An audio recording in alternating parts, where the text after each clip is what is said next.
Okay, hey everyone, how you doing?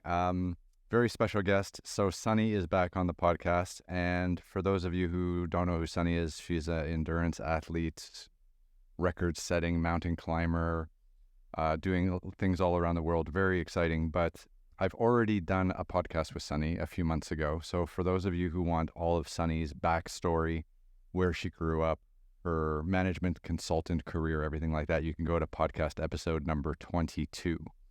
But today, Sunny is back, and today we are talking about one of her recent adventures in Alaska. So, with no further ado, we will jump in. So, how are you doing, Sunny? I'm doing pretty good. I got back about a month ago, and it feels like I'm in a different world between where I was before the race, where I was during the race, and where I am now. I can't imagine. So, just set this up for the guests, the listeners, the audience. So, there is a adventure race in Alaska that's held every year. And can you tell me the name of it and exactly what it is? It is the Iditarod Trail Invitational. And, you, as many others, I'm sure, will have heard about the Iditarod Dog Sled Race, which is the famous mushing race that goes from roughly Anchorage all the way out to Nome, 1,000-mile dog race. And the Iditarod Trail Invitational is essentially the human-powered version of that same race. So, human-powered version versus just letting some dogs pull you through the snow. I know which one I would prefer to do. So how long have you known that this human-powered 1,000-mile trail through Alaska in the winter was actually something that people did? I think I first learned about the Iditarod Trail Invitational, which I'll abbreviate it as ITI, by the way. It's easier. It's a mouthful otherwise. So the ITI, I think I first learned about it about 5 years ago, maybe 6 years ago. And as soon as I read about it, I was like, oh, this sounds interesting.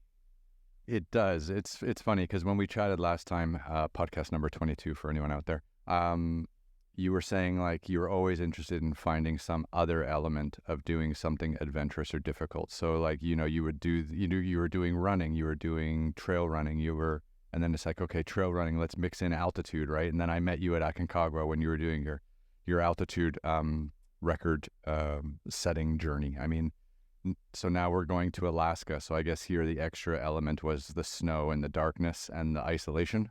Mostly the cold, actually, interestingly enough. And also the fact that I had to do this, well, I didn't have to, but I did do it on cross-country skis.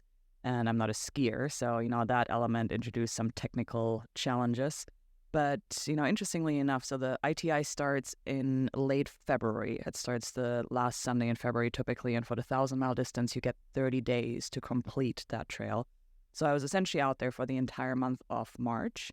And, due to, kind of the change in daylight over that period of time, I actually ended up towards the end of the race in not very much darkness at all because the nights were shrinking to only 7 or 8 hours. And, there was a ton of daylight still at 10 p.m., 10:30 p.m., that was wonderful. So is that helpful because it means you can keep skiing longer during the day or was it more difficult because you can't sleep as long at night? It was definitely helpful because in general, doing anything at night, as you know from all the adventures that you've been on, doing things at night is difficult. Walking by headlamp, pushing by headlamp, needing to keep your electronics charged, everything's colder. Mentally, it's so much harder to stay committed if you're in the dark and you're just kind of, in your own head and don't have an escape by looking at the landscape. At least that's true for me. So, yeah, it was really nice to have the lengthening days because that made things a little bit easier. Interesting, yeah. For anyone out there, I think, who's done hiking, trekking, camping, whatever, that you never want to be setting camp at night. You never want to be eating dinner in the dark. You never want to be just dealing with anything in the dark. It's truly miserable. Yeah. And of course, with a race like the ITI, so I was trying to cover 1,000 miles in 30 days, which means that I, on average, had to do about 32 miles a day. I don't think that there were very many days where I didn't finish in the dark, despite the long, daylight hours. Okay, so 5 years ago, you figure out that there's this trail that other lunatics are doing, and you need to do 1,000 miles in 30 days, which is 32 miles a day. So for our friends out there, that's about 40 kilometers a day, a little bit more than 40 kilometers a day. And you thought that this would be a good thing to try. I did, and actually, it's 50 kilometers. I Oh, it's 50. know that because exactly there's a marquee distance in ultra running that's a 50K, and 50K translates to about 31 miles. So, Okay. yeah, so 50K a day, roughly. Of course, if you do the math really precisely, you'll realize that the math still doesn't quite work out. That's because even though the race is called the ITI 1000, you're not actually covering 1,000 miles, depending on what route you take, and that's a different story that we'll get into. The mileage is anywhere between 940 to 970 or so, but point being, it's a long race. It's lots and lots of miles for many, many days. And okay, so you learned about the race 5 years ago, and when did you commit to actually being like, this is going to be my year? Well, I learned about the race, and I reached out to the race director, Katie Merchant, who was running the race at the time, who... Did you ask them for a shortcut? I did. Is there any way to do this in less than 1,000 miles? I'd love to give it a try. Actually, that's not quite how the conversation went, but the way it went was that I said, okay, there's this race. It's called an invitational. So to be admitted to the race, you have to be invited. You have to do certain qualifiers, prerequisites, and whatnot. And I hadn't done any of that. I was not a winter ultra person. You know, I'd done Aconcagua, I'd done ultra runs in the summer, I'd done all sorts of things, but I'd never actually done an extreme cold weather endurance event. But I looked at the ITI and I'm like, well, this looks like fun and it looks like something that I would want to do. And I think I have the qualifications that I need, even without having done kind of, you know, shorter races in slightly less extreme environments. And with that, I reached out to the race director and I said, I'd really like to do this. Here are my credentials. I'm not meeting any of the kind of prereqs that you have on the website, but I would really like to do this. And Katie, to her credit, said, well, let's have a conversation about this. And we met in person, actually, and talked about it. And she said, listen, you've done a lot. You know, you seem to be a semi-competent adventurer. Semi? Ouch. I mean, those probably weren't her words, but that's kind of the way I interpreted what she was saying to me. Yeah. And she said, you're welcome to do the race, a short distance, which is the ITI 350, so 350-mile version. And I said, well, that's great. But that doesn't turn me on. But that's not really what I want to do. I want to do the 1,000. And she's like, I understand, but to do the 1,000, you have to do the 350. And I'm like, but, you know, can you make an exception? And she thought about it or pretended to think about it. And then she's like, yeah, no. And do you think her hesitation was mainly because of your lack of cold weather experience? Because operating in the cold nonstop for 30 straight days is something that I think very few humans have really wrapped their head around. I am still not entirely sure what her primary, reason for denying my request was. I will say I'm very, very glad that she didn't let me do the 1,000 off the bat, because there's no way I would have been able to. I know that now. But at the time, it was somewhat ironic, because I was talking to her and I was trying to talk her into it. And I was saying, listen, why don't you just let me do the 1,000, conditionally, as in order to even push beyond the 350-mile finish line, I first have to finish the 350. But rather than saying you have to do this 350-mile race and then you can come back the next year and try for the 1,000, why don't you just let me, sign up for the 1,000? And if I make it to the 350 finish line, then you let me continue on. And if I don't, then, that's fair. And again, she thought about it. She's like, yeah, no, absolutely not. And that was basically for your own physical safety. I think it was for my own physical safety, but also one thing stuck with me that, she said to me at the time, which was that in the history of the race, she and her husband were the ones who had started the race. Actually, her husband was the one to get it off the ground, I believe. She said that in the history of the race, they had never seen a single person who made it to Nome in the 1,000-mile distance without having done the 350 in a prior year. Oh, well, that's some good evidence for her reasoning. Exactly. And of course, for me, it was also a cool challenge, because I was like, well, I could be the first. And she's like, no. This is not where you play that game. Yeah. Yeah. Okay, so what year was that conversation and what happened after that? I'm just trying to figure out your timeline here. Yeah, that all happened in, I believe, 2018, 2019, so kind of around the time that we met on Aconcagua, more or less. And then I talked to Katie quite a bit. I got her permission to enter the 350. I thought about that long and hard, actually, because, it's a commitment. Like going up there to Alaska, I'm trying to get ready for this race. Even for the quote unquote short distance in the 350, you're still looking at 10 days on the course, and so time away from work, time away from other things, a lot of time, a lot of money. And as I said, I really wasn't all that excited about the short distance because it seemed to me like it was too easy.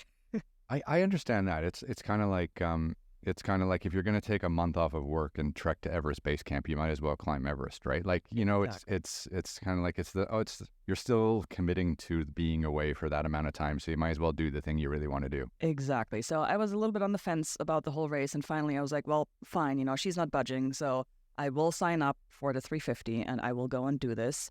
And I'll pay my dues and then I'll come back next year and I'll try to do the 1,000. And and which year did you do the 350? That was 2021. Okay, so after COVID kind of hit, so you went up to Alaska, and how was your performance in that 350? I got my butt kicked so badly. And it was amazing as well because, as you can tell, I'm kind of telling the story with a bit of an internal retroactive chuckle here. But when I was so disappointed that Katie wouldn't let me start in the 1,000, but then committed to the 350, I ended up having a bit of a come to Jesus moment, actually, because I was saying, okay, fine, I'll do the 350. I'm assuming I will sign up for this race. I will get, a gear list and I'll get an athlete handbook and they'll kind of show me what to do and teach me the ropes, right? And then it's going to be easy. I'll just show up, do 350 miles, and then next year I'll try the 1,000. Well, so I'm signed up for the race and I'm not receiving any communication from Race HQ. And that's normal? I didn't know because it was my first year doing it. So I reached out to them and, at this point the race had changed hands actually to a new race director. And I said, hey, Kyle, I'm signed up for the race. I haven't gotten anything from you. Did you, am I on the mailing list? And Kyle says, oh, thanks for reaching out. Actually, we did not have you on the mailing list. So glad you caught that. We're going to send you the communications. And I'm like, okay, great. So I get the race briefings and I reach back out to Kyle. I'm like, I didn't see a link to a gear list or, anything like that. And that's kind of common for the race directors to kind of be like, these are the things you need. This is what you should prepare for. I mean, in most big ultras, that's kind of par for the course, particularly in European races. But even in the US, typically you have a mandatory kit and, you get checked. It's, everybody has to carry certain things. You have to carry a certain number of calories. You have to have certain safety items, all of these things. And that's typically in the race communications. Anyway, so I asked Kyle about that. I'm like, what about, the gear list, mandatory gear list? And he was like, oh, no, there isn't one. Are you serious? But if you don't live in Alaska, how will you know what you need?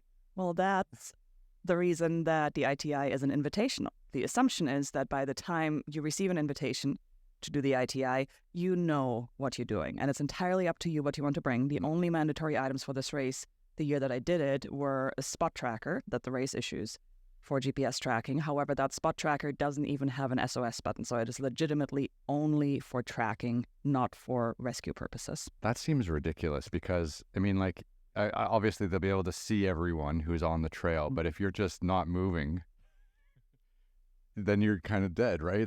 And then you'd have no communication.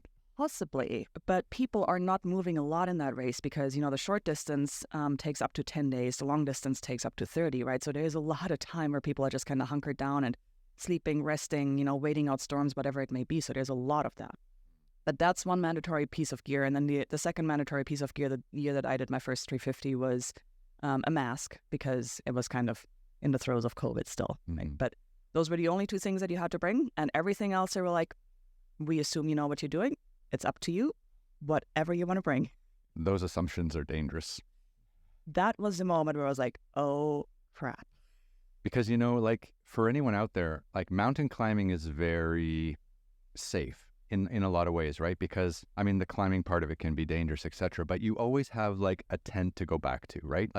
You camp, you settle in, you wake up in the morning, you have your breakfast, it might be still dark out, and then you go up. But you've always got your tent to go back to, and when you climb a mountain, it's kind of you're kind of retracing your footsteps. You're up, you're down, but your camps are kind of always there. The thing that scared me the most when you told me you were going to do this trip for 1,000 is that every day you're packing. So every day you're packing, you're finding a new campsite, you're cooking, and that takes so much time and so much energy beyond having to actually physically move yourself 30 miles a day. That to me is because when you're mountain climbing, there's always people putting up your tents and kind of taking care of things, right? Like it's unless you're doing some solo adventure. Yeah.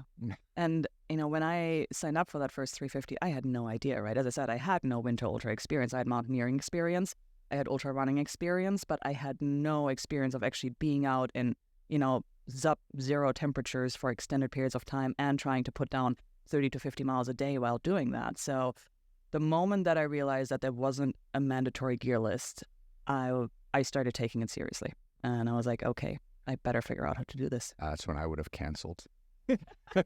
Well, that's when I started getting intrigued. And I was like, well, I guess, I'm out of my depth here and I actually have to go and learn something. Well, were you able to reach out to other people who had done it before? Was that the real key? Yeah, I was. And the community around the ITI is amazing. And there were so many fellow racers that were veterans who had done, either the long distance or the short distance many times before, who just welcomed me with open arms and spent so much time helping me and getting me set up, which was absolutely incredible. Well, that's really nice that not the race directors, but at least the community around the race were willing to take some time and help you out, because no one wants dead bodies out there, right?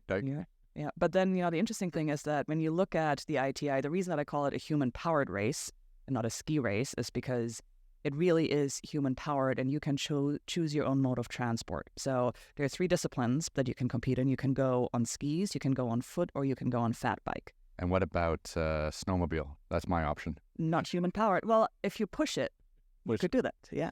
Okay. We just need a little diesel. Yeah, so, with the 3 disciplines and with a relatively small field of starters every year and wildly different conditions depending on, what year you catch, it's actually really difficult to come up with like a prescriptive gear setup that works, because really, it's an experiment of one for each individual racer of what works for one person, what doesn't work for another person. And there are certain things that, of course, you want to bring. You're going to need food and you're going to need to make water somehow by melting snow, and you'll probably want to have a GPS that's actually a 2-way communicator so that if you do end up in a pickle, you can go and try to organize your own rescue, things like that. But beyond that, what types of boots or footwear you're using, what types of equipment you're using, if you're bringing a tent or not, if you're bringing a sleeping bag or not even, those are things that are very much up for debate and people make different decisions around that. Right. Like, do you go for a super heavy sleeping bag, which is very thick, or do you just get like a bigger floor pad, or in a lighter sleeping bag, or do you sleep in your clothes as well? Like, yep. Yeah, it's funny because when you climb mountains for years, like you have done, and I've done a little, you get used to, I know what to bring. I know exactly. That's my morning clothes. That's my evening clothes. That's what I hike in. At the end of the day, I'll change out of the wet stuff and, because you're sweating so much, and you put on your dry clothes for the evening, and that's what you'll sleep in, and you have all that sorted out. But you're entering a totally new climatic zone. It's kind of like being on the summit of a mountain for like 30 days straight. Yeah. And not just that, it's very different from mountaineering and high altitude mountaineering in particular, because, so when you think about Aconcagua, for example, which we both have experience on, and then the ITI in comparison, the temperatures may be similar between the ITI and Aconcagua summit day. You're looking at temperatures down to, I think the coldest that I had this year was -45, -50 degrees Fahrenheit, which is pretty much the same as Celsius. Yeah, -40. -40 Fahrenheit is the same as -40 Celsius. That's where they cross over. Yeah, crossover. So, that was kind of the extremes. We had -40 at Aconcagua on our summit day. Did you even feel that? Because I know you were running up Aconcagua, but we were walking and camping. We took like 6 days, but you just went straight up. Did you even feel the weather? I was relatively warm on Aconcagua. I remember that. And I only had a base layer on, I think, when I was on the summit. But similar type of lesson, for the ITI. So the temperatures are extremely cold, but you're not at high altitude, right? You're down at sea level and you're moving fast. You're trying to go and cover 50K a day, maybe up to 50 miles a day if you're on skis or on foot. And what that means is that your metabolism is really cranked up, right? And you're producing quite a bit of heat. And now at this point, your primary concern becomes that you cannot sweat, because once you start sweating, you have all that moisture on you. Water conducts heat, 25 times more efficient than air, right? So that's what gets you in trouble. So you need to really be proactive around your layering and be proactive around your temperature management to prevent getting hot. And that's very strange when you're in -40 degrees and you're like, I can't be hot, so. Yeah. It's funny. I don't think a lot of people really understand how important that is, and how important it is in mountaineering too. Like the goal of exercising, pushing your body to the limits, but not sweating, because when you start to accumulate that water, that sweat, then that's when you start to get hypothermia. That's when you start to have all these other dangers that come in if you don't have a huge bag full of dry clothes next to you, which is not something that you would have on a trip like that. Not usually. I mean, you do bring one backup, set of dry clothing typically, because in addition to moisture management when it comes to sweating, you also have to be prepared for, what happens if you're caught out in a storm. And actually, I was in a couple of days where it was raining. It was so warm, it was raining on me. So what do you do if you get soaked from that? That's the worst, because then the snow would be all sticky too, right? It must have really slowed you down. It's like pushing your skis through mud. It was really bad. But then there's also, the other point, which is that travel on the Iditarod Trail follows the path of least resistance, and the trail that is typically put in for the dogs, that trail tends to follow water courses because, rivers tend to be smooth, flat surfaces where you can easily go and break trail. So you're spending a lot of time on rivers, on lakes, or even on the sea ice, and it is possible to go through the ice and go into the water, So if that were to happen, now you're, of course, entirely submerged and completely wet. You have to have something to change into, because otherwise you risk freezing to death. Or at least an SOS button on your GPS. And even with the SOS button on your GPS, it may take a day or 2 or 3 before somebody's there, and you're going to be long dead before, somebody can help you. That's pretty intense. Okay, explain this to me though. Okay, human-powered journey. So you can walk it, which I would assume would be miserable because your feet would be in and out of the snow all the time. Like you'd just be walking slowly in snow for weeks, and that would drive me crazy. Like I've done some trips like this where, so we filmed once in Glacier National Park, and in Glacier National Park in the winter, which is when we filmed there back in the day, it was, they had like a 6-foot base of snow, right? So and I remember walking around our camp, and sometimes your foot would just drop up to your hips, like, and you'd be like, well, that hole was 3 feet deep, like, holy shit. So whenever we left our camp area, we had to have snowshoes on. So like walking in snow is miserable. Being on snowshoes is miserable. Yeah. Skiing would make sense if you're good at cross country, but explain the fat bike to me. Like were a lot of people fat biking? Yes, biking is actually the most popular mode of transport in the ITI, and that's because when conditions are good, and that's a big, when or if, but when conditions are good and the trail is firm and it's cold, it's almost like riding on pavement. So you can do like 100, you could do like 70, 80 miles a day if you're really cooking. More than that. I believe the course record for the 350-mile distance is just under 2 days. Oh, shit. Wow. Isn't that like cheating though? Like using a wheel-based human-powered vehicle like a bike? I mean, I just feel like if you're going to do the ITI, so the ITI has been famous for like 100 years or something like that, but it's always been the dog sledding. And I think I even saw like a National Geographic documentary about the ITI, the dog sledding bit, like 20, 30 years ago, right? Like when I was a kid. And I was like, who the fuck would want to do that? And then for them to come out with like, well, if you're not good enough to have a bunch of dogs, you can do it on skis. And I'm like, well, that doesn't make any sense. Well, so that's part of the strategy and what I think makes this race so interesting. First off, between the Iditarod, on the dog side and the human-powered version, who knows which one's harder? The mushers and the dogs are working incredibly hard trying to do that with a dog sled. It's mind-blowing to me, what they're doing. But on the human-powered side with the ITI, with, bike, foot, or ski, all 3 of those disciplines have advantages and they have disadvantages. And depending on the conditions, one can be much better than, the others, but you're not going to know that until right before the race, right? And at that point, you're already kind of locked into whatever discipline you prepared for. Mm-hmm. So part of the thing that I find interesting is that as conditions change on the trail and, you get fresh snow, you get high winds, you get snow drifts, whatever else, things can change very quickly. And so this year, for example, my husband Paul was actually competing in the short distance again on fat bike. And he was just cruising for the first day and a half and way, way, way ahead of me. I was on skis and I'm, plodding along at like 3 miles an hour on a good day. And then we ended up having a big storm and had a bunch of, new snow and a bunch of, really high winds and blowing snowdrifts. And he got completely bogged down because now, you're looking at pushing a bike that's loaded with all of your survival gear. So the bike's probably weighing somewhere between 60 and 80 pounds, right? And you're trying to move through bad trail or no trail without snowshoes because you don't typically carry snowshoes on a bike. And so that ends up being so much harder than now trying to ski across a couple of snowdrifts, right? So Did you catch up to that fucker? did you pass him? I did not pass him, but I did catch up to him, and he decided not to continue on, and I went on by myself. Yeah. It's great when people just blow by you on like a bike or something, and then you're like, I'm gonna catch you. Typically on the uphill. So that's interesting. I never thought of that. Like, yeah, because in some weather conditions, in some snow conditions, the bike would be miserable because you'd just be pushing, and your feet would be sinking in the snow, and you'd just be bogged. It'd be like you'd be in quicksand. It would just be awful. Yeah. So you decided to go for the skis, but you don't have ski experience. So walk me through how you decided that, because cross-country skiing is a bit of a trick.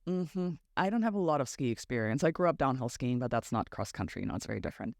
So the reason that I got enamored with the ITI actually is because 10, 15 years ago even, I started thinking about how cool it could be to go to the South Pole on skis eventually. But I'm not a skier, so I had to figure out a way how to prepare for that. And when I learned about the ITI, that kind of fit into the narrative perfectly, right? Because I'm like, oh, here's a race that has some support infrastructure that presumably has a mandatory gear list. It didn't, but anyway. That would allow me to learn and to figure out how to do kind of long-distance cross-country skiing before then taking those skills to the pole, right? So from the very beginning, I knew that, as I got involved with the ITI, that skis was going to be my discipline because that's what I wanted to learn and kind of try to get better at with the idea of eventually going to the South Pole. So you wanted to use the ITI as your training wheels for the South Pole. Correct, which a lot of people that I've spoken to kind of laugh about that because, for a lot of winter endurance athletes, the ITI is kind of the pinnacle of, the thing that they want to do, and it's a big life goal. And the way I looked at it, it was a matter of, well, I'd like to use that to kind of, get the training wheels off for the pole. A stepping stone. Exactly. But the ITI, it sounds kind of terrifying. And I've never been to the South Pole, but I've been to Alaska. I haven't filmed in Alaska, but I really want to. But it must be just a totally different beast. I would think so. I haven't been to the South Pole yet, so I don't know. But Alaska for sure is different. For one, you do have some infrastructure out there. There is human life and people that live in villages along the way, and there's snow machine traffic, and there's the Iditarod dog sled race and all of those things. And you're skiing on incredibly variable terrain because you're going across, rivers and lakes, but then, trails and through the hills and along the coast, and you have all these, different environments that you're traveling through. When you go to the South Pole, you're on the ice, and you're essentially going from sea level to about 10,000 feet, which is where the pole is elevation-wise. And it's just, one slog through, actual ice. Yeah. And again, too, like, I guess in the South Pole, I've seen videos of people doing this too. It's incredibly windy, right? Because there's no trees or nothing to break the wind. So and if you're going against the wind, it's just miserable. Yeah. Okay. So you did the 350, the ITI short version in 2021. So how did you get through that? What was the experience like? And then what made you want to come back and do the 1,000 this year? I flailed so badly in 2021 that I barely managed to finish. And I crossed the finish line with, I think, 25 minutes on the clock. And I knew, I was pretty much in tears in the last couple miles leading up to the finish. I thought I was timing out for sure. I'd pushed so hard for so long, and it had been so emotional trying to make it through. Very new experience to me at the time. But even as I'm, pretty much crying and completely strung out, trying to push for the finish there, I knew that I was going to come back to do it again, to do it better. Okay, well, there's some determination for us. Okay, we're getting insights into your personality now. Yes, for sure. Yeah. It was actually a really wild experience in 2021. I had no expectations of what was going to happen, and after I had that whole realization of, oh crap, there isn't a mandatory kit list, I quietly but somewhat diligently started preparing for what was going to be an adventure that was pretty far outside of my wheelhouse. And I think I mostly didn't tell people about it, actually, because in all honesty, I felt like I had no business being there. And so I kind of wanted to keep things on the down low and not, just set myself up for this spectacular failure right in front of everybody. But I did show up to Alaska, I did show up to the start line, got going. And very quickly, within the first, I think, day or two, I ended up meeting and eventually teaming up with this woman named Sarah, who is a foot racer. And, her pace was about the same as mine on skis. We were both way towards the back of the field and ended up being the Red Lanterns, which also is a common theme for me in this type of environment. But her and I ended up traveling together for, I believe, 7 or 8 days and, tried to make it through the race together. And eventually she ended up having to drop out about 50 miles from the finish. And yeah, I continued on by myself and made it, as I said, with 25 minutes to spare. And what's a Red Lantern? The Red Lantern is the last person in a race. Oh, is it? I didn't know that terminology. Yeah, absolutely. I think it comes from the Iditarod dog sled race as well, but yeah, Red Lantern. I've always thought doing the dog sled race would be nice because I don't know how to manage dogs in a dog sled environment. But at nighttime, it would be nice because you probably wouldn't be very cold. Like you just think of like having a huge tent and having like 10 dogs inside with you, and you're taking care of your winter. You don't need a sleeping bag. You just have all these like cute little dogs, and they're all with you, and they're lovely. And then you wake up in the morning, and then you go again, right? I think it's a bit more rugged than you're envisioning that. The dogs sleep outside typically in the marshes when they're not at a checkpoint. They're also sleeping outside. And so that's my Disney version of it. It's a Disney version, and as I said, those marshes work incredibly hard. And I mean, they cover 1,000 miles in 8 to 10 days, right? It's just insane how many miles they put down. They don't sleep. They have to take care of their dogs before they get any rest or food, right? So it's just this huge, huge responsibility to try and do it with a dog. And because the dogs are doing the running, right, and they're pulling the sled, I mean, there's still a lot of physicality involved because you can try and, go and, help push the sled and, really try to actively manage it. And you have to do that to be successful. But at the same time, since the dogs are putting out so much energy, if you're in extremely cold conditions, it can actually be a lot harder for you to, I think, manage your body temperature, because, you're on the sled. Yeah. It must be freezing. Yeah. You're just sitting because you're not really working your body. You're just taking the wind, right? I think if there are any mushers listening to you, they're like, oh, no. We're working our bodies, but still, it's not the same as, covering that same distance by propelling yourself forward. Okay. So in 2021, you finished the ITI 350 with 25 minutes to go, broken in tears, telling yourself already, I'm absolutely going to come back and crush this. And what kind of gave you that confidence that this was something that you could come back and do better? Well, I knew that the 2021 experience, as I said, had been completely out of my wheelhouse. I had no idea what to expect, which made it very exciting and also very nerve-wracking. And I mean, everything was new to me, right? So it's kind of like climbing a big mountain for the first time. If, somebody's doing Kilimanjaro as their first high altitude trek, to start that up, it's like, oh my God, I don't know what's going to happen, right? Yeah. And then after you've done a couple of months, you're like, oh, Kilimanjaro. I mean, that's a neat hike, right? And it's not that bad, but you just don't know ahead of time. Yeah, I mean, like you see people at Kilimanjaro like without hats on and without eye protection and without, sleeves. And these kind of things are like pretty normal, right? Yeah, absolutely. So I was kind of that person in the ITI. I just had no idea. And there was so much that I needed to learn. And I was excited that I was able to push through the difficulties that I had in the race, which were mostly related to my feet and temperature management and energy management, actually. And the fact that I hadn't really trained for the distance. And so I went into the race saying, okay, I have to get stronger throughout the race, which means it's really important for me to get good rest and to sleep every night. And that too is a common theme for a lot of my longer duration adventures where I come in undertrained and I try to allow myself the space and the grace to build strength in the first couple of days of an adventure. Anyway, so in 2021, hugely emotional, hugely transformative experience. And I decided to come back the next year on skis again because I felt like I still had a lot to learn. And this second year in 2022, I skied the 350 pretty much by myself. I didn't team up with anybody. I just did my thing. And it was a lot smoother and a lot easier than the prior year. And I finished with, I think, 2.5 days or so to spare. Oh, you crushed it. I mean, better than, the year before. And 2.5 days, that's not 2.5 days on the clock, but 2.5 chrono days. I finished on a Monday afternoon, I think, when the cutoff was on Wednesday. Mm-hmm. And I just remember thinking, that was kind of too easy.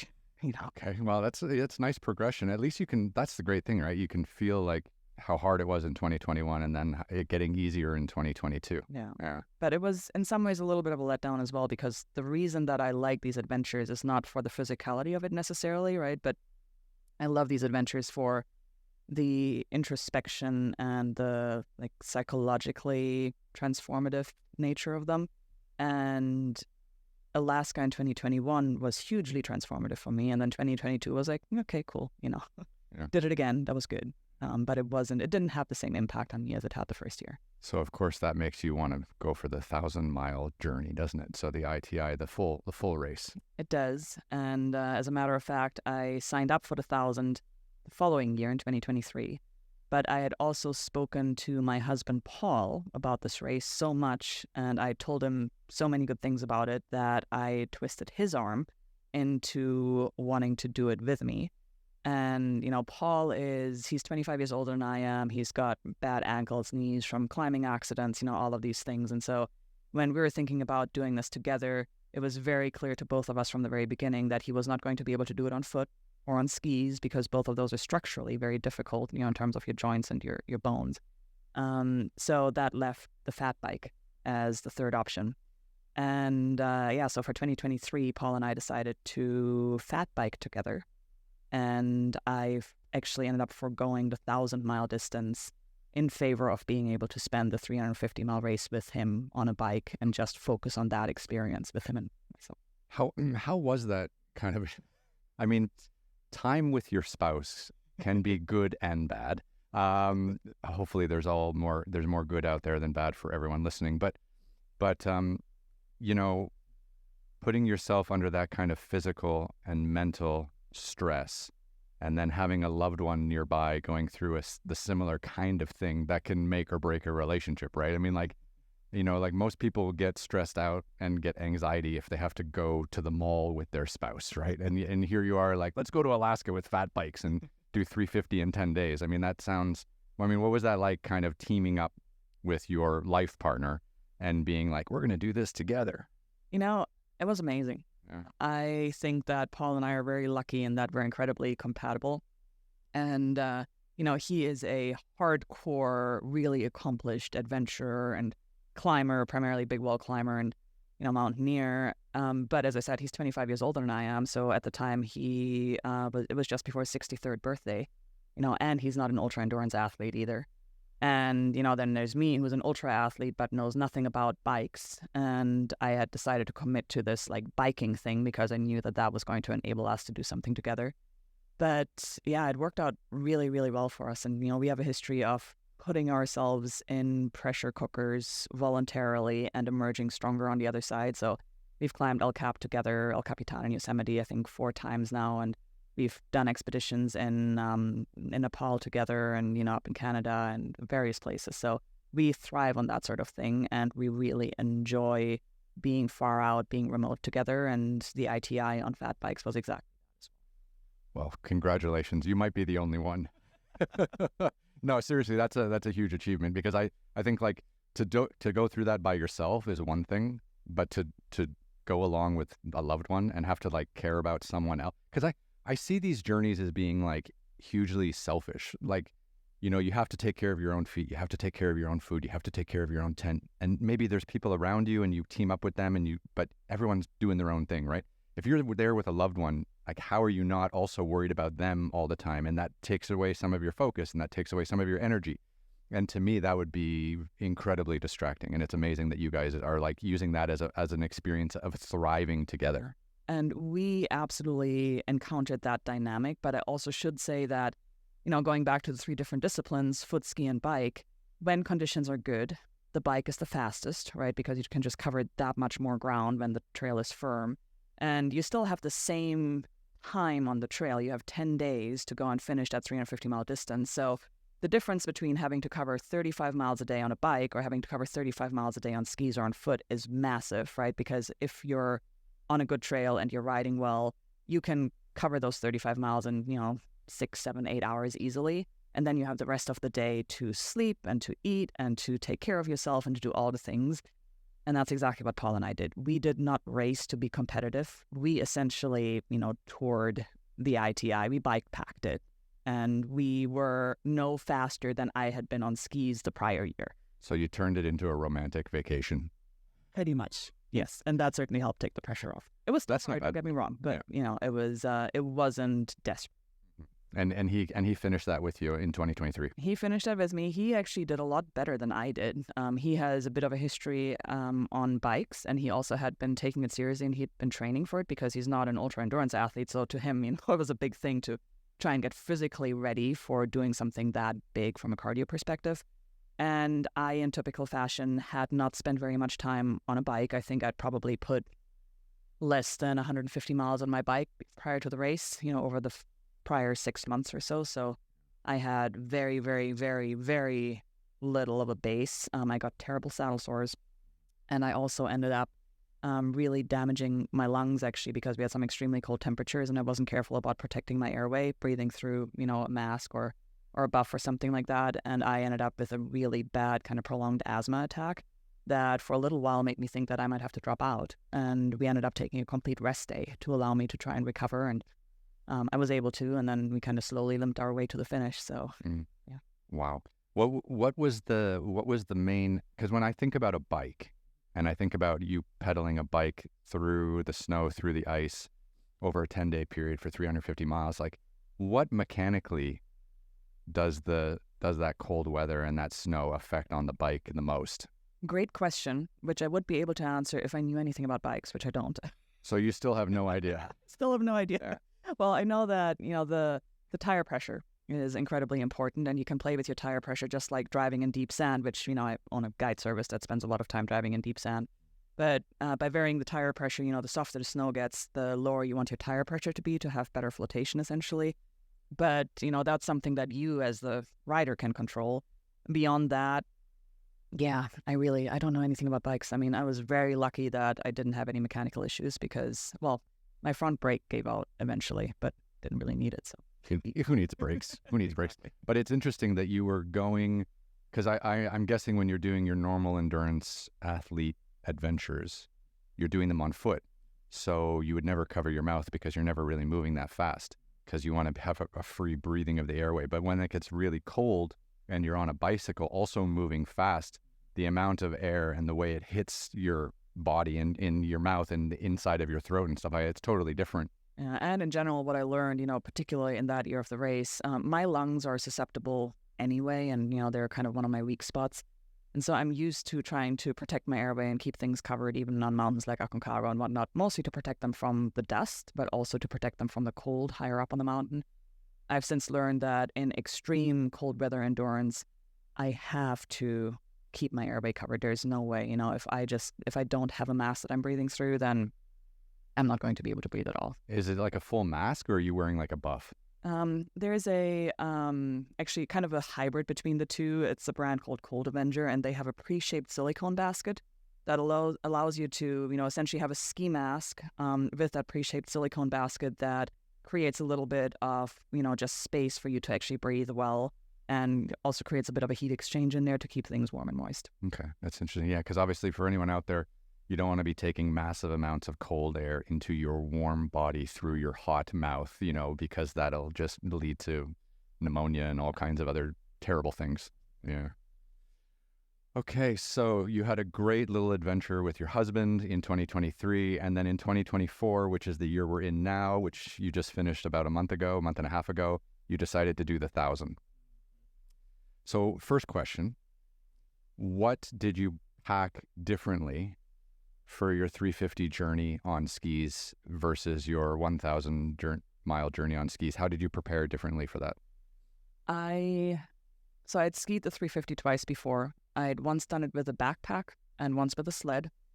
And for the 1,000, I decided to combine backpack and sled because there are all sorts of pros and cons to both of those systems. In general, when you're looking at the survival gear that you need for something like the ITI, even if you're traveling light, you're probably looking at between 40 to 60 pounds, depending on how much water and food you have on any given day, right? So if you have 40 to 60 pounds in a backpack, that's a lot of weight to carry for, up to 18 or 20 hours a day, which makes you very tired.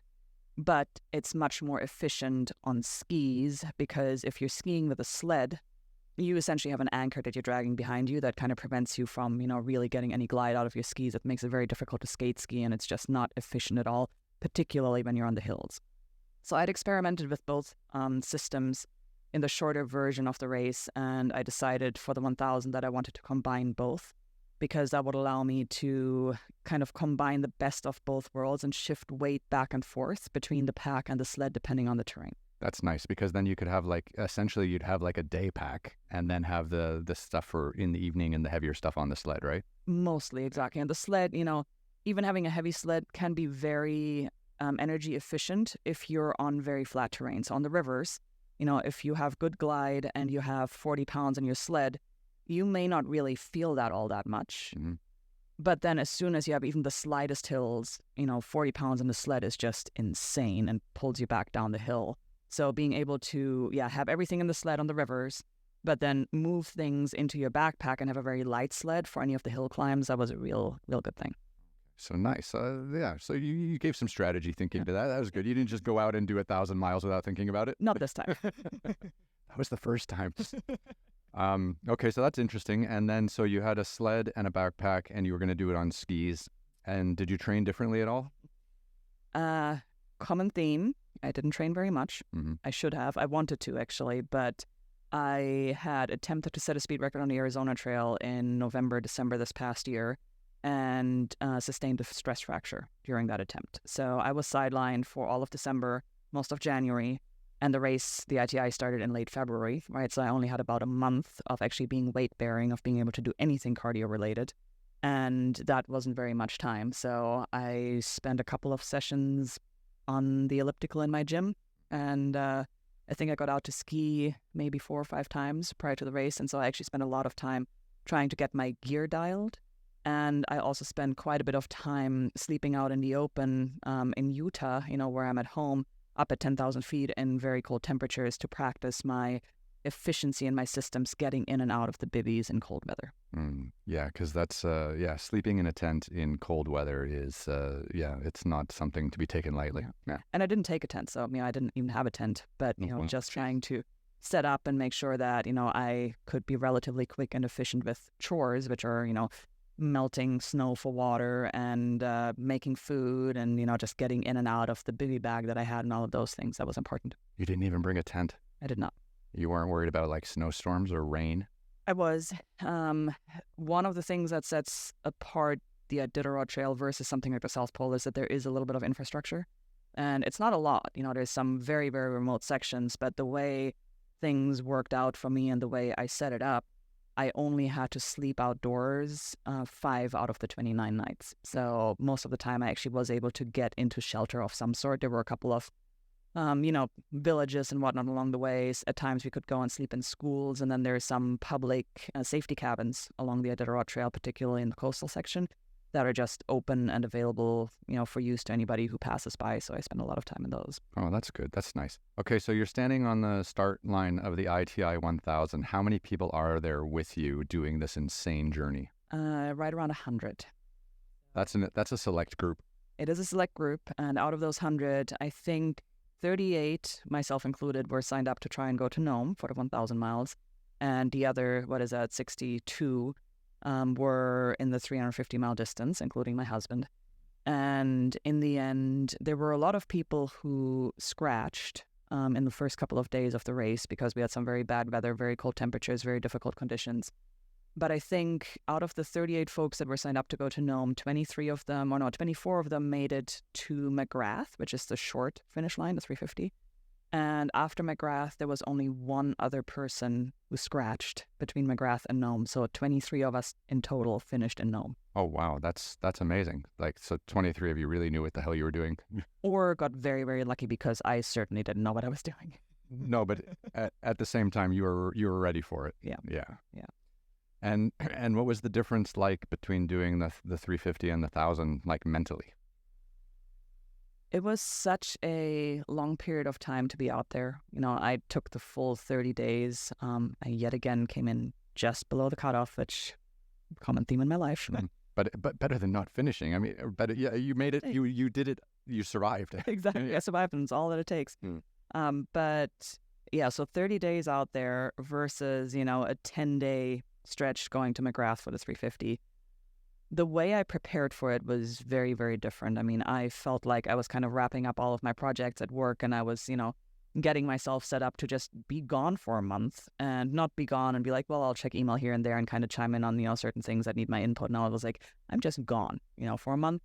I'm not available. And that felt amazing because it felt like the most robust sabbatical that I've had since I quit my corporate job in 2015. So that was really nice.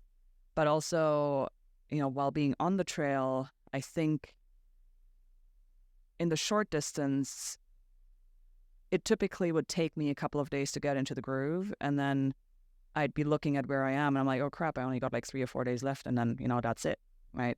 Now in the long distance, it just kept on going and going and going and going. And so things changed in their significance and importance over, days and weeks. Where, to start with, for example, I broke a crown very early on in the race. I had an issue with one of my teeth, I think on day 3 or 4. That would be the worst. It was really bad, and I was not excited about it because I knew that I had a month of trail time ahead, and I also knew that, once you get beyond McGrath in particular, you're incredibly remote, right? And there are no dentists, and you can't get help.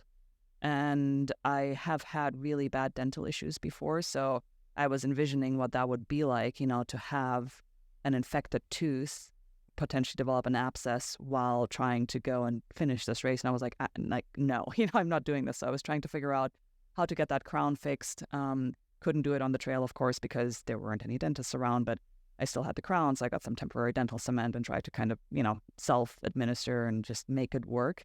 And for the first, probably 2 weeks or so, I was religious about it because the crown would pop off like every couple of days, just because the temporary cement wasn't that strong. And in the beginning, every time the crown popped off, I'd clean it and get it back on there and be like, oh, I have to protect the tooth. And then in the last 10 days, I was just like, who cares? It's just a tooth. Like, what's the worst that can happen? It's just so funny that you're doing 1,000-mile journey through the Arctic, through Alaska, near Arctic, and you're on skis and you're sleeping outside. You don't have a tent, and your mental focus is on your tooth. It was one of those things where I was afraid that could end my race because, again, I'd had some really bad dental issues in prior decades where I developed lockjaw, and I, probably was either in sepsis or near sepsis, which can be life-threatening. So I really didn't want to risk that, and I knew that could very well mean that I wasn't going to be able to make it at Nome. Yeah. Okay, so once you kind of realized that wasn't going to be a huge issue, I mean, how did the first, how did the journey kind of play out for you? Because I think because once you got past, was it McCarthy 350 McGrath? So once you get past McGrath, I mean, you must kind of know the trail between the starting point and McGrath, right? So you've done the 350 a few times. You're feeling good. What was it like on mile 351? And you're like, oh, we're in new territory now. 351 was great because Paul had flown up to McGrath. So he was in the short distance, right? And the plan all along was that he was going to finish a short distance, wait for me at the finish line there. We're going to spend a day together. I was going to take a rest day. And then I was going to continue on. He was going to go home to Utah. Well, Paul ended up scratching from the short distance on day 3. And that was actually really difficult for me because when he decided to pull the plug, I was like, well, I want to go home with you. You're leaving the trail. Like, why are you leaving the trail? So that was mentally difficult for me. But we found a compromise where he ended up flying up to the finish line in McGrath, the short finish line, to meet me there anyway. And, so it was wonderful to be able to see him after the 9 days that it took me to do the 350 miles and spend a day kind of resting, recharging, and just having time with my husband. And then he walked me out of McGrath for the first mile or so and kind of saw me off as I got back onto the river and started skiing away into the distance. And that day was amazing because I had this huge mental boost from spending time with him, spending time with, the race directors and volunteers and everybody. And I was really excited to find out what was ahead because I didn't know what was coming up, right? So there was a lot of curiosity and discovery involved. And I had rested and refueled and I had showered and I was feeling clean and, energized. And so that day was actually really, really nice. So, okay. So, but again, too, like when you leave McGrath, you say goodbye to your husband. you've recharged, you still have like 20 days ahead of you so double what you've just done. Yeah. And in territory that you don't know anything about. That must have also been very daunting. I mean, and there's only 23 of you at this stage that are left, right? Yeah, it was daunting. It was exciting as well because, again, I thrive on, uncertainty and discovery and finding out new elements about, well, the world that we live in and about how I work in that world. So it was really, really exciting to me to kind of be able to push beyond what I already knew. That said, the section right after McGrath is actually one of probably the most difficult sections because from McGrath, you have one more village, which is called Takotna, and that's only about 18 miles from McGrath. So it's really much too close to be of much use within the race, right? Because in order to make the time cutoffs, I have to cover a lot more than 18 miles a day. So I went to Takotna. The Iditarod was in full swing at the time, so I saw the dog teams coming through, and I actually had lunch with the mushers, and that was really cool to kind of be able to travel through that area. Did you bring like a rope so you could just hook yourself onto the dog sled and just like be on skis behind the dog sled for a couple days? That would have been great. Yeah, I did ask some of the mushers, and they're like, "Sorry, that's happening." But I did get some food from some of them, so that was nice. Anyway, so Takotna was great, but it was only 18 miles, and I had to keep going after that. There was another Iditarod like dog sled checkpoint that I managed to make it to that evening called Ophir. That's like probably 44 miles or so from McGrath total. But then from Ophir, where the Iditarod dog race had a bit of infrastructure and a little warming cabin that I could get into to at least, eat food, even though I had to sleep outside in the snow. Once I was through that, there was nothing for the next 150 miles. 150 miles of nothing, just wilderness. And by nothing, I mean, nothing. No villages, no people. I was the last person, the Red Lantern, in the ITI. And the mushers, with their dogs, travel a lot faster than the human-powered racers, right? So even so, I was seeing a couple of them right around that time. Within the next, 12 hours, they all passed me. And then I was it. There was nobody behind me. It was just me. What does that feel like to be the Red Lantern, to be the last person on a 1,000-mile journey, knowing that there's no one behind you that can help you out if something bad happens? It's kind of nice to know there's always people behind you because, if you break an ankle or you have some kind of, issue, there's people around, right? But when you're the last one, that's got to be mentally devastating. It was a little desperate. Yeah. To start with, I thought that I wasn't going to mind it because I have spent a lot of time in the very rear of the field on the Iditarod Trail in the short distance, right? But again, the 350 is different because there's just much more traffic and there's much more infrastructure in those first 300 miles. So it never felt quite as lonely as it did once the last mushers had passed me. And as a matter of fact, I knew from Nome veterans, folks who'd done the 1,000 before, that section was what they thought was one of the hardest sections. So I was mentally kind of ready for it, but I still didn't really know what it was going to feel like. And in the end, that stretch also coincided with some very, very, very cold temperatures. And then, where I said I had 150 miles between that last Iditarod checkpoint to the next village, there were 2 safety cabins in there. So I had some indoor access at least, but the safety cabins, of course, aren't heated unless you can go and get a fire going in the stove. And you can only get a fire going if you can cut wood. And, I'm not carrying a chainsaw. So cutting wood is a pretty time-intensive and difficult chore. But anyway, so long story short, those 2 safety cabins were there that had some indoor access, and I was able to, get fires going, fortunately. But then there was a 70-ish mile section where I truly, there was actually truly nothing, not even a cabin. And it was probably negative 45, negative 50 degrees in that stretch. And I did end up getting frostbite. And I just remember right in those miles, I hadn't seen anybody in, I think, a day and a half, in about 100 miles. And I was thinking about how I was doing all of this because I wanted to get ready for the South Pole, right? And I was like, screw this. I'm not doing the South Pole. This is terrible. How are you?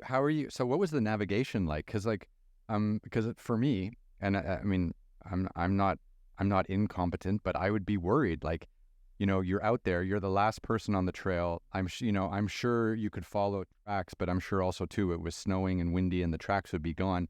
So there you are, no one's around you, and you're like, am I going the right way? Like, I mean, I know you've got a GPS and a map probably, but at the same time, how nice is it like when there's tracks to follow versus nothing at all? It's really nice. And thankfully, for the most part, particularly in that section, I did have good trail because it hadn't snowed in a while. And, where the dogs are traveling, I mean, you have a beaten down trail that's just really nice and, well broken in.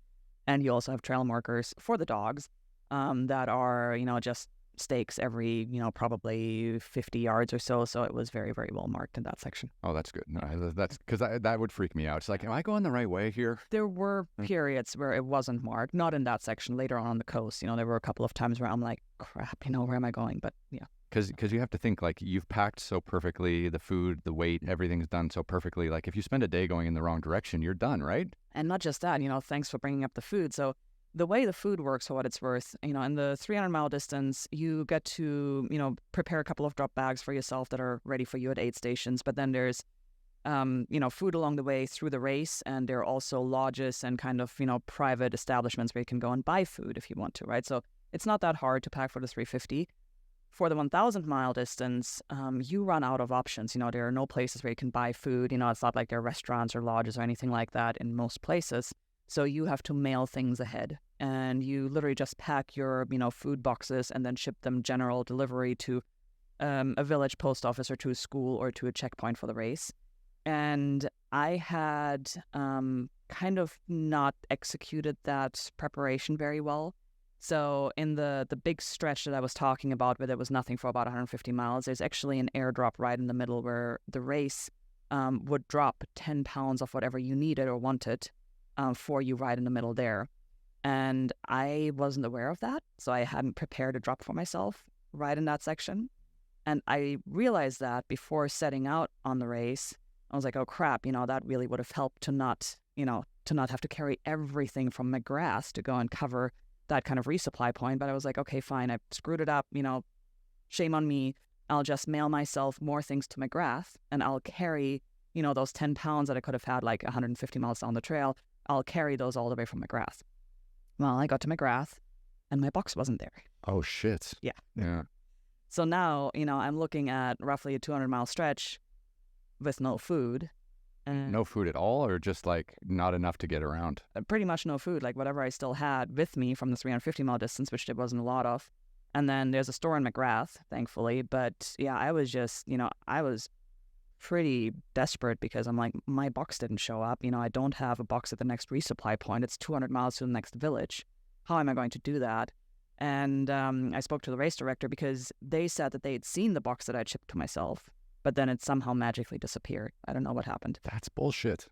Exactly. So the race director was all like, listen, we're going to do whatever it takes to make sure that you can go on. What do you need? We have food in the house. What can we give you? So they ended up baking this like tray of brownies for me, wrapping those up. They ended up making a whole like family-sized pizza, baking that in the oven and then wrapping it and sending it with me on the trail. So it was interesting. Yeah, my trail food was an alternative. How many calories are you doing a day on this adventure? I was probably burning between 5,000 and 6,000 calories a day, I think. And I didn't ever measure just how much I was able to take in, but I would typically have around 2,000 calories in snacks for during the day, and then I'd have, as much as I could for breakfast and for dinners. And depending on where I was, that'd be different things. It could be a whole pizza, or it could be a freeze-dried meal. And my favorite was somewhere along the Yukon River. There was a B&B, actually, that was an aid station, and the B&B host offered me a 10-egg omelette, which I happily said yes to, and I chased that with 4 pancakes. Fantastic. That's great. No, 5,000 or 6,000 calories a day. Like, that's what Olympic athletes who are training for the Olympics are burning through. That's insane. And it's cold too. I think people don't understand that, like how many calories you actually burn just by trying to keep your body warm. Yeah. Absolutely. And, for me, I like to think that where I have a lot of flaws in terms of imperfect preparation and undertraining and all of those things, I also have strengths, which I like to call my lazy athlete identity. And what I mean by that is I love to sleep, I love to eat, I love to rest, I love to go slow. And so all of those things actually, I believe, play in my favor in an event like the ITI, because whenever I wasn't moving or sleeping, I was eating all the time, right? And in the end, I only lost about 10 pounds over the course of the race, which I'm proud of because, you need fuel to be able to propel you that far. And yeah, I was able to eat a lot of food. I mean, because it would have been like, because if you weren't managing those calories properly, you could have lost like 30, 40 pounds, and that would have been like life-threatening. Yeah. Yeah. Yeah, and there were, several veterans who talked about, how they'd lose 25 pounds just in a short distance, or how they'd lost, 35 pounds going to Nome. And I'm like, yeah, I don't think I could do that. I mean, I can, but it wouldn't be healthy. Did you know that kind of going in? Like, did you try to like eat and bulk up a little bit before going in? Like just eat McDonald's every day or something ridiculous like that? I didn't necessarily bulk up deliberately for this because I generally carry a little bit of extra fluff, and so I didn't feel like I needed that, but I certainly wasn't trying to lose weight ahead of time. And I was very strategic. Actually, one of the biggest bummers for me about not having all of my resupply boxes was that I'd been very, very good about preparing my food because it's very important to me. And I had fortified my meals with freeze-dried butter and with powdered milk and with chia seeds and, tried to get as many calories and as much protein in there as possible. And so when my resupplies didn't make it to me in McGrath and in a couple of other spots along the way, I ended up eating other people's food, which was fine. It had enough caloric value, but it wasn't quite as dialed and as optimized as what I had put together. Yeah, I know, because you would have spent a lot of time on that, and then you're just eating what other people are preparing. It's not quite the same. When we were climbing mountains and stuff like that, we would always use these freeze-dried meals, right? I can't remember what brand they were, but they're all kind of the same. Like in the morning, you'd have like blueberry oatmeal, throw some hot water in, shake it around 10 minutes, and you've got, hot breakfast. Is that essentially what you were doing too? Yeah, absolutely. But those things are actually quite heavy. Like if you put 10 days worth of freeze-dried food into a backpack, morning and evening, so breakfast and dinner, and then you've got a couple snack bars, along the way, that's still a lot of weight. Yeah, absolutely. And that's why, the whole resupplies were so important and, something that I could have done better and will do better next time I do this. But, the less you have to carry at any given point, the faster you can be. But that means that you have to be confident that, you can reach your next resupply and that there's stuff there for you to then continue on. Yeah, again, pushing yourself through the snow for days on end, hoping that you're going to have something at this resupply and it might not be there. Yeah. That's terrifying. Yeah, it is. And, over time, it got a little less scary because I learned just how things work along the trail. And, in general, if you mail something ahead to a post office, right, and you get to this village, which is a small native village with maybe, 80 people or so, but you get there at 2 a.m, obviously the post office isn't going to be open, right? But now you're on a timeline and you have to keep moving on, and you're like, well, I'm going to sleep for 4 hours. I'm going to push out again at 7 a.m. Post office still isn't open. How does all of that work? So I was very worried about that to start with, but turns out that the community around the race is pretty amazing. And typically there was somebody at each of the village schools or, some sort of a trail angel, and they would go and collect everybody's boxes from the post office, bring it to a school, wait for you at like 3 a.m. to make sure that the school doors were unlocked for you. You could get indoors, things like that. So it was a very supportive and welcoming community after all, and people would go out of their way to problem solve for you, which was really nice. That's amazing. That's great that there is that much of a community along the trail, because without that, you'd be fucked. Yeah, absolutely. And then, coming into Nome, kind of jumping way ahead towards the end, but Nome, of course, is kind of the big city. That's the finish line, and I don't actually know how many people live in Nome, but it's a lot larger than all of the villages.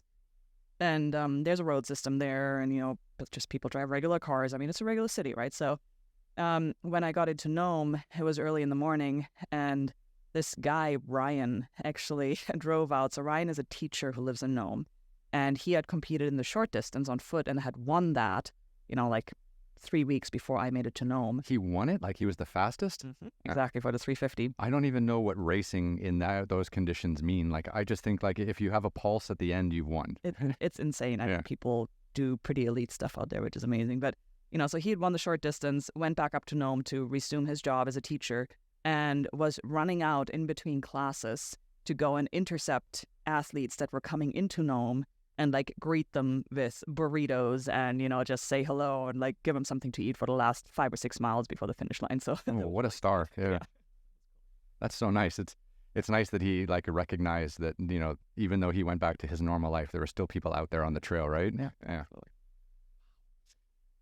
Okay, so I mean, so you got through that 150-mile stretch with a broken tooth and boxes missing and food not being where it was supposed to be. And frostbite now, because I got frostbite right before the finish of that section.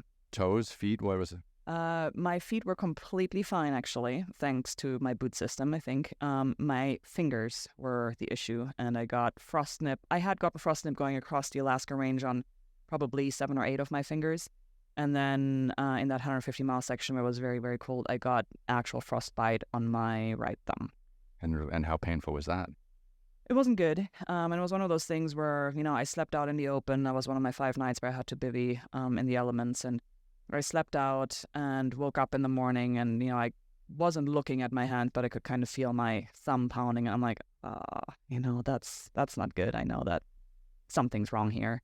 And then I looked at it, and sure enough, well, it was white and hard, and I got going again because what are you going to do? You know, it doesn't matter how bad it is. You just got to get yourself to the next village and then kind of reassess. So I packed up and kept going, and I actually came past a spot where a musher had bedded down his dogs or her dogs.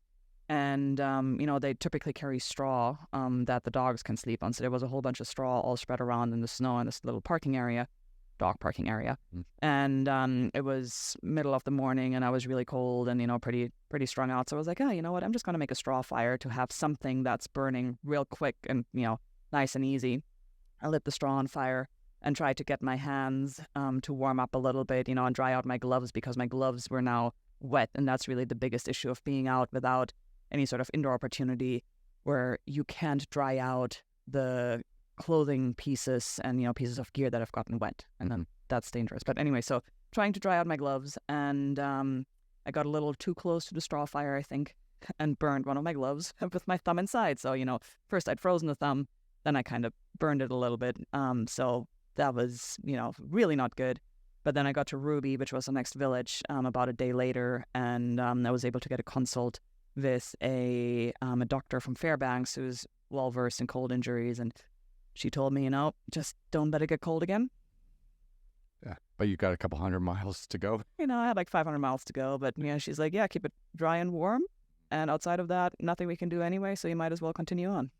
I think, you know, when people hear us talking about like not sweating, right, and not getting wet, the two things that you really can't manage are your socks, which are in your boots, because you can't ventilate those or else you'll get frostbite right away, and your gloves because you got to keep your hands warm. And those are like the two weak points for the wet, dry, you know, management. And it's funny because you really, if your socks get wet, you're really fucked.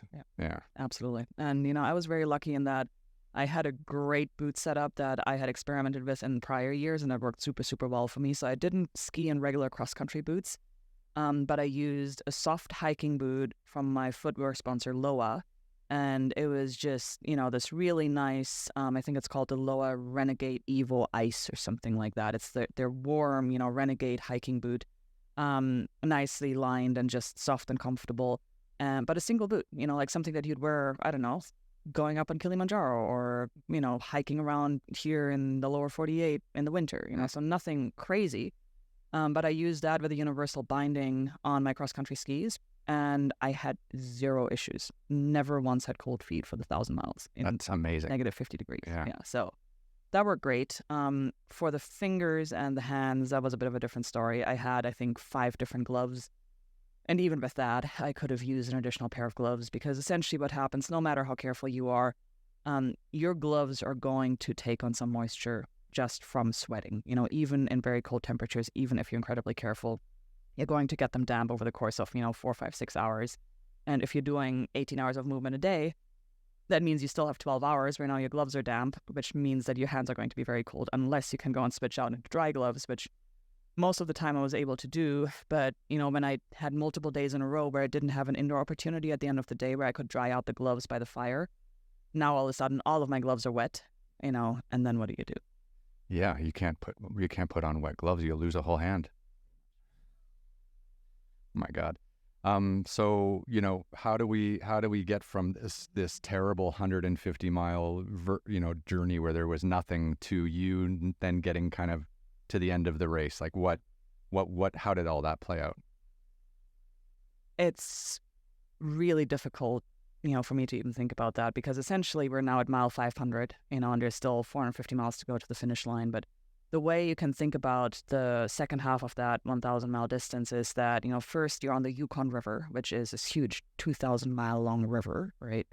And the Iditarod Trail only spends about 135 miles or so on the Yukon, but that was very cold, very monotonous, very lonely. Again, I'm still on the very back. I'd actually started catching up to some other racers and would at least see people now at the checkpoints, or, the lodges where we could get indoors at night, but I was still skiing entirely by myself. But yeah, that was just a couple days of kind of trying to put my head down and, put down miles and get it done. And then after the 135 miles on the Yukon, you go on an overland trail that's called the Portage Trail. That's very, very beautiful. It takes you through the mountains and through this very, very beautiful village. Sounds very up and down, though. Like when you've got the sled, like that sounds like beautiful, but terrible, right? It is up and down, and it is difficult with the sled, but, the landscape is just so beautiful at that point that, it's pretty magical. And then that Portage Trail delivers you out to the coast. And now you're at the coast, and that section is just a whole different beast, because on the coast, it's always windy. It's probably a little bit like the South Pole. You have pretty much no tree cover because nothing grows up there. Which means that where there are public safety cabins, you can't really get wood because no trees, no wood, how are you going to make a fire? And now you're also skiing across the sea ice in sections. So this is the Bering Strait and the Norton Sound, and things freeze over in the winter, of course. And because it's much easier to go and put a trail in on the ice than it is to do that on land, the trail goes straight across the Norton Sound for about 35 miles or so. And you're out on the sea ice in the middle of nowhere. So that was exciting. Did you have to camp on the sea ice at all? No, I did not. And, there really isn't an option. You'd have to be in dire straits to go and make camp out there because, there's no shelter, no protection. You just can't get away from the wind. And you're on the ice. And while the ice is solid enough and thick enough to, sustain human travel and motorized travel most of the time, the ice is also impermanent, and it changes with the tides and with the winds and with, storms and everything. And as a matter of fact, when I went across, it was me and 3 other racers now who were kind of the last ones across the day that we made it through the Norton Sound. There was big concern amongst the ITI community that, because of the weather patterns that we'd been looking at the couple days prior to us wanting to cross there, that we might not be able to go because there was a real possibility that that section of trail was just going to be out and flooded. And thankfully it wasn't. So, but that was a nail biter. We didn't know if we'd be able to make it across. That's crazy. And is that just because the Arctic is warming and then because the weather's changing? I mean, because you have to think, if you're doing the ITI and you've been up there for 20 years, watching that race every year, same season, same days, and seeing it warm up longer days. I mean, you told me it rained, that's not what you would expect in Alaska in February. Yeah, probably not. Well, it's now late March, by the time I made it up there, because we're at mile 750 or so. But I don't know enough about the history of the race, to have even anecdata about that. The one thing that I do know is that 2 years ago in 2022, there were actually a group of racers who ended up stuck. No, wait, this wasn't 2022. It was 2020, so 4 years ago.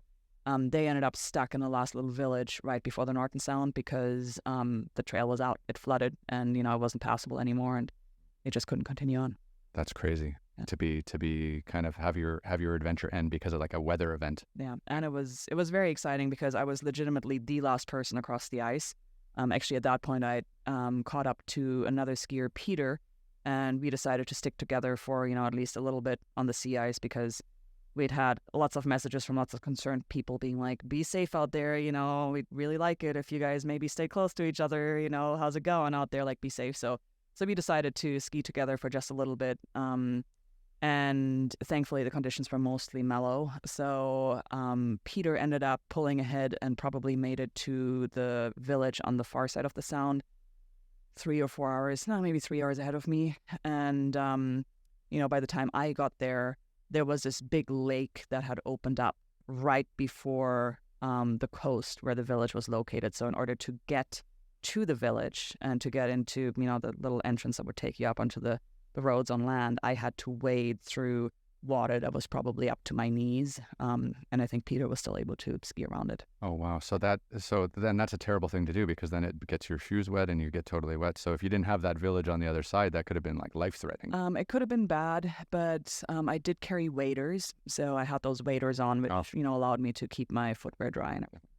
Very smart. Yeah.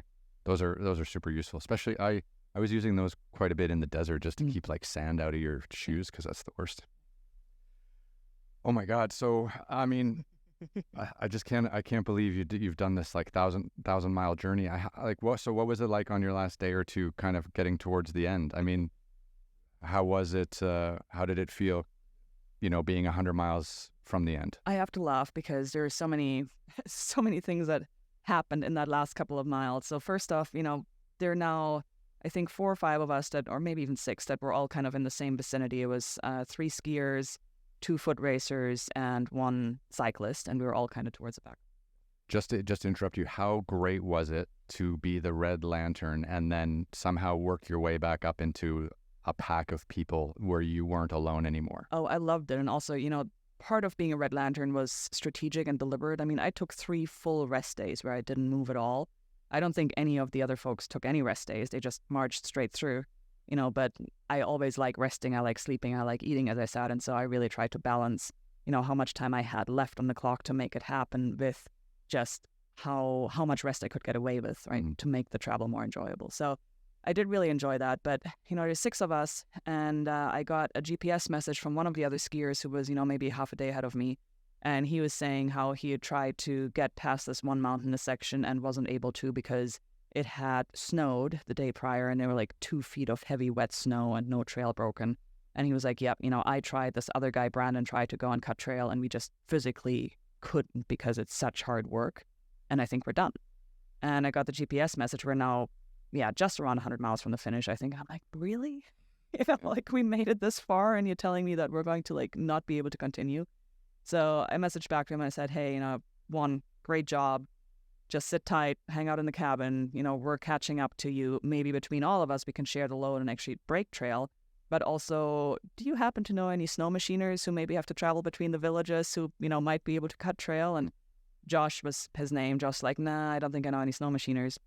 And then he texts back 2 hours later and he's like, I found a snow machiner.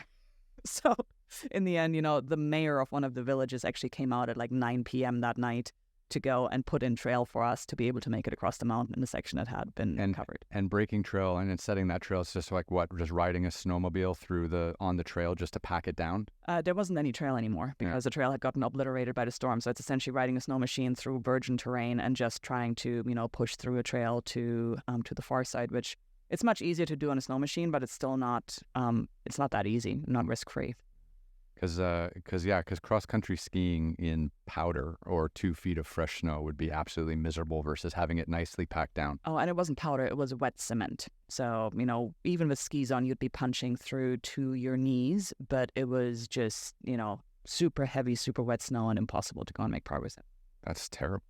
But this guy came and saved the day. So, that put us past this one big obstacle that almost shut us down. And then all of us had made it to this community called White Mountain, which is the last village before Nome. It's about 70 miles out. And from White Mountain, you now have to go through the Topcock Hills, which are, very windy and just notorious for having really bad ground blizzards. And then it delivers you back out on the coast, and you have about 50 miles or so just straight shot to Nome. And as we're in White Mountain, there was a weather advisory, and there was another storm coming in. And the person that we stayed at in White Mountain, the trail angel, he is the head of search and rescue for White Mountain, and he was like, yeah, it's bad out there in the hills. Like, I wouldn't go. Wow. So the guy who's in charge of search and rescue is being like, I wouldn't go out there. Exactly. Yeah. And as a matter of fact, 2 years prior, a bunch of mushers and dog teams had gotten in trouble in that section. And, this guy had orchestrated the rescue of those dog teams. Like, they had to go and push their emergency buttons, which disqualified them from the race. 50 miles from Nome and had to get Jesus. escorted out. Yeah. So, yeah. I mean, how do you deal with that? So like, let's say you're 70 miles away from Nome, right? And there's a storm coming in and you're like, fuck, I've only got, 2 more days before I need to get to Nome to finish the race. And I'm about to have to spend another 8 hours in this cabin. Thank God that you were in a cabin, not in a bivvy on the snow, but you must be constantly just watching your countdown, being like, how the fuck am I going to do this? So I was, but I also was semi-confident that the window was going to just work out. But it was interesting, because I made it to White Mountain probably 4 or 5 hours behind, this other skier, Josh, and a couple of the other folks. And they decided to push on into the hills and try to make it to the next shelter cabin right before the brunt of the storm was going to hit. And I looked at that. I'm like, I've already skied like 45 miles today. I'm tired. I'm exhausted. It's getting dark. The storm is coming in. I can't outrun it. Mm-hmm. I'm going to have to wait it out anyway. I'm going to wait it out here in White Mountain where I'm very comfortable and get. Seems very reasonable. Yeah. Yeah. And not try to, go and push on. Well, in the end, we all ended up finishing within hours of each other because, they got pinned by the storm in one of the safety cabins and had to wait it out there. I and another guy, actually 2 other guys, waited it out in White Mountain. And then, we kind of, we dealt with traversing towards that safety cabin in relatively high winds. But the safety cabin was located right before what's called a blowhole, which is an area where the winds are just so strong that it's notorious. They'll flip over snow machines. They'll really wreak havoc. They're getting channeled through the topography kind of out onto the open ocean. So when you have a north wind and you have gale force winds where the wind speeds, in the hills may be somewhere around 40 to 50 miles an hour, the blowhole is probably at 80 to 90 miles an hour, right? So the folks who were farther ahead are sitting in the safety cabin and they're waiting for the wind to die down enough that they can go through the blowhole while, and they had to wait for quite a while because you have to be below a certain threshold. And, at the same time, we're already able to move from White Mountain towards the safety cabin because the winds weren't quite as bad in the hills. These little strategic moves are super important, aren't they? Like, and I think your slow and steady wins the race mentality definitely helps because because you can't just moving all the time and being tired and on the edge of sickness doesn't help, right? So you might as well like find a good cabin, get warm, get some good food, and then head out like with a fresh mind and a full belly, right? Exactly. And so, by the time we made it to that safety cabin, the other guys were just about ready to move on, which was great because the cabins are only, that big. And so we needed the space. So it was great timing. And, from there we had, I think, about 44 miles or so left to Nome. And it was actually really, really bad conditions still going into Nome. No longer windy, but just soft and, not skiable because it was too warm now. But yeah, we continued on, me and the other 2 guys who are still kind of in the back of the pack and made it to this spot called Safety. That's it's a roadhouse that's about 20 miles out from Nome. It's not manned, it's not open except for during the Iditarod, which had long since passed. The dogs had been through there probably, 10 days prior. So everything's boarded up.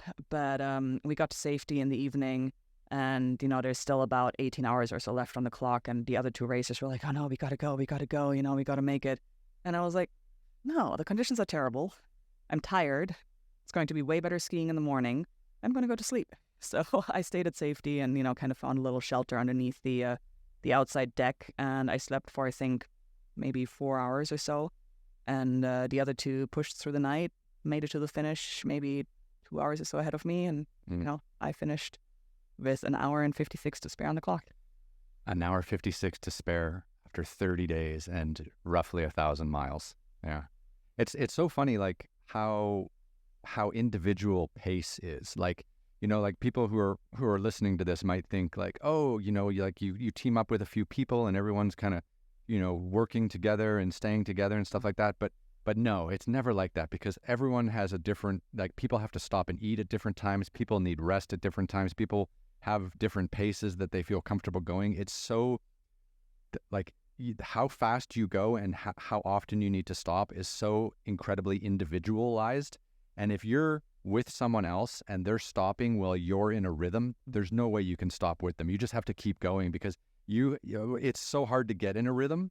And then once you're in, you don't want to stop for anyone. Yeah, and that's exactly what I'd learned in 2021, my first ITI in a short distance, where I did team up with this foot racer, Sarah. And we clicked and we hit it off so well and got along so well. And for the most part, our pace was very similar. So it actually worked out great. And we're just yapping the whole time and telling stories. I had a grand old time on the trail together.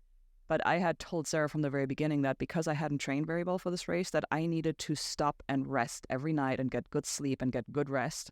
And that was my priority. And she was like, sounds great, 100% you should do that. The challenge was that she was a very, very poor sleeper. And so she couldn't really get rest while we were stopped. And we kept talking about like, well, you should just go on ahead. If you can't sleep, go put miles down, right? Because it's not efficient for you to just sit around at a checkpoint, twiddle your thumbs and be waiting for me while I'm sleeping. And now you're losing time and you're not actually gaining very much from this non-sleep rest. And yet every time I woke up, Sarah was still there. I was like, well, I really like, we're good together. It's fun to team up. And so we kept moving together. And I certainly appreciated that because I loved having her company. But what ended up happening was that I was getting stronger. Yeah, and she was sabotaging her own race. Getting weaker. Yeah. So, when I said that she eventually had to drop out 50 miles before the finish, it was one of those things where we had to do a big push through the night. And I was now setting the pace because I'd, become the stronger of the two of us over the course of the prior 8 days, where in the beginning she was way stronger than I was. And she was trying to keep pace, and I didn't learn this until afterwards, but she pushed so hard, she legitimately passed out on the trail. Oh, wow. Yeah. That's scary. Yeah. Yeah. Wow. What did it feel like when you actually could see Nome? Very strange. It was very strange because, one of the beautiful things about the ITI is that you're so far out there and it's so remote. And yeah, there are villages here and there, and there's some small airstrips and maybe a local store, native store, but you're really out there and it feels very wild. And then, you come up to Nome and all of a sudden, before you even see the city, one, you can hear the planes because there's a big airport in Nome and there's pretty big planes going in and out at all times of the night. So you have those, big jets up above, and then you're still skiing, or I was still skiing, can't really see the lights yet, but you're already on what in the summer would be a road. And so, there's street signs being like, speed limit, 55 miles an hour. And you're like, roger that, no worries. I wasn't going to go and break it. And then you start seeing people, there's cars and there's road clearing operations and snow plows and, folks just going about their day and doing their business and seeing you by the side of the road and be like, great job, you're almost there, you made it. It must be so devastating to re-enter society like that. In some ways, yes. In some ways, no. And I didn't have any expectations for coming into Nome because there isn't much that gets communicated, around what type of race infrastructure there might be. And the general rule in the ITI is you're responsible for yourself, right? You make your own decisions. You have to deal with the consequences. If you drop out somewhere along the way, you have to go and organize your own, evacuation, your own rescue, your own whatever it may be. Like there's nobody looking after you. That's not the spirit of the race. So for getting to Nome, I wasn't expecting anything. I was expecting to, ski to the finish line, probably by myself, maybe have a local volunteer there, which would be great. And then get on my phone or walk around a little bit and try to find a hotel or a B&B where I could stay. And as I'm skiing into Nome, which is on one of the main roads right by the ocean, I'm, coming into town and there's houses now everywhere. And all of a sudden this guy pokes his head out the window and he's like, Sunny, could you have taken any longer? Oh, wow. Someone knows you. And that was Kyle, the race director, who turns out had rented an Airbnb right on Front Street, about a mile from the finish. And, so I saw a familiar face and that was really nice. And I knew that since he had seen me come in, he was going to be at the finish. And then there were actually a bunch of folks there. And, it was a nice little celebration. And then with Kyle, the race director, having that B&B, I had a place to take a shower, do laundry, crash, have some race company, which was nice, and hang out with the other folks that had just finished in the hours prior. My God, what a run! I couldn't imagine doing that. It was a good experience, and in some ways, it's a huge privilege to be able to spend so much time doing something so, as you were saying, selfish and unproductive in many ways, and so beautiful, and so beautiful. Yeah, society has bogged us down in its own ways, and we need to break away from time to time and make sure we do things for ourselves, right? Yeah. So you've now done what must be one of the most insane and also difficult overland journeys in the world. 1,000 miles, 30 days on skis in the Arctic, in Alaska. I mean, and you did it, you survived. And it's kind of nice that I'd say it's interesting to see your progression too. Like you did the 350, then you did, and then you did the 350 again, you felt super comfortable. Then you did the bike trip with your husband, and then you really went for it. I like that. It's like you kind of really warmed up into it, right? Oh, 100%. If that race director back in the day had given you permission to do the 1,000, you probably would have died, right? I probably would have. Yeah. I like to think that I would have been smart enough to drop out. But yeah, I probably would have dropped out even before the short finish line, because just the enormousness of thinking about how much more there is to do. I mean, it's unfathomable. And in some ways, not in some ways, in all the ways, I completely understand why the ITI has a rule to not let anybody attempt the 1,000 unless they've done the 350. Yeah. No, it seems like a very reasonable rule. And just the weight of having that distance on your shoulders day in and day out. Like, I just don't think people understand, you people out there, understand the mental wherewithal and the mental toughness you have to wake up in the morning, pack up, and get back on the trail knowing you have 750 or 350 miles to go. Like, like people make a joke, like one step at a time, don't think ahead too far. But when you're out in the middle of nowhere, that is so pure. And I tried so hard to not get ahead of myself. And in some ways, it was really helpful to know the 350 so intimately, because essentially, I'm trying to remember a quote that I heard from another racer that I thought was really good. It was something like, the race, like the race doesn't really start until you hit McGrath, but to start the race, you have to get to McGrath. Like, it's something like where, if you're in the 1,000-mile distance and the 350 in some ways is a foregone conclusion, but it's really not. Like, and almost everybody who dropped this year dropped in the 350 because it's still really hard to go and do the 350, right? Mm. So it's this mental dichotomy where in some ways you're like, oh, I just got to get to McGrath, no big deal. Oh shit, no, actually it is a big deal. And then you got to do what, like 600 plus after that. Exactly. But so in some ways you're kind of almost on autopilot going to McGrath, and that's important because you need to just be able to focus on the moment and not worry too much in those first, however long that takes, 7 to 10 days. And then after that, it's just, one day at a time, don't get ahead of yourself. It just stay in the moment. And I knew from the very beginning, I mean, I was chasing cutoffs as early as I think day 5 on the trail, on the short distance off McGrath. I had a kind of big screw up going across the Alaska range. That's a different story. But so I was chasing cutoffs, and I was already thinking about how I had squandered essentially 2 of my buffer days already in the short distance, and how that was probably going to put me potentially behind the cutoff for Nome. But I was like, I can't even think that far ahead. I'm just going to stay in the moment. I'm just going to focus on what I need to do today and tomorrow, and I haven't timed out yet, and so I'm going to keep going until I have a real reason to drop. And I ended up not ever having a real reason to drop. Wow. I would just be thinking about pizza every night. Oh, pizza was great. So really what I wanted was donuts. Donuts.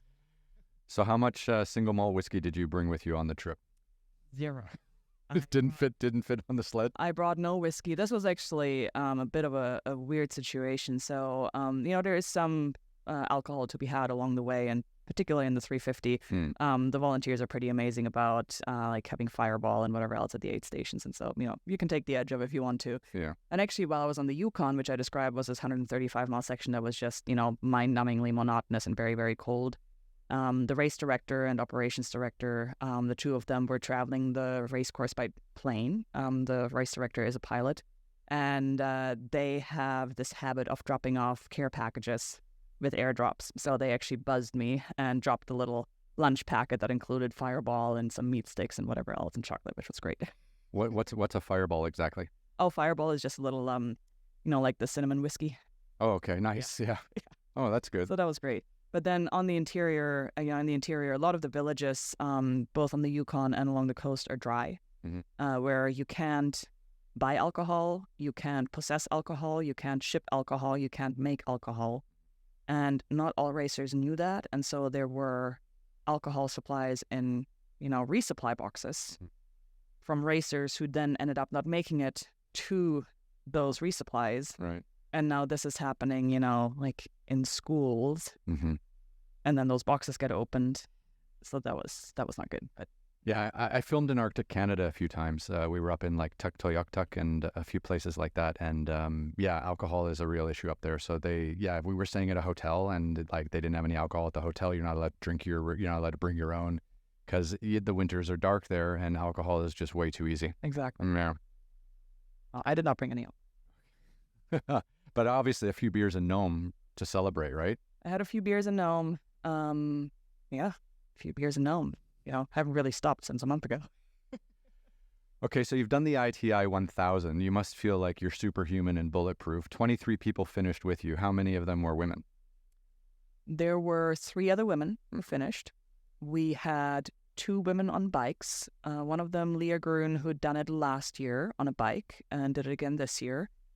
Kinsey Lone on a bicycle, who was the women's bike champion this year. I forget how long it took her to finish, but she crushed it. She rode the entire thing with her partner and husband. And then Faye Norby was the sole foot finisher.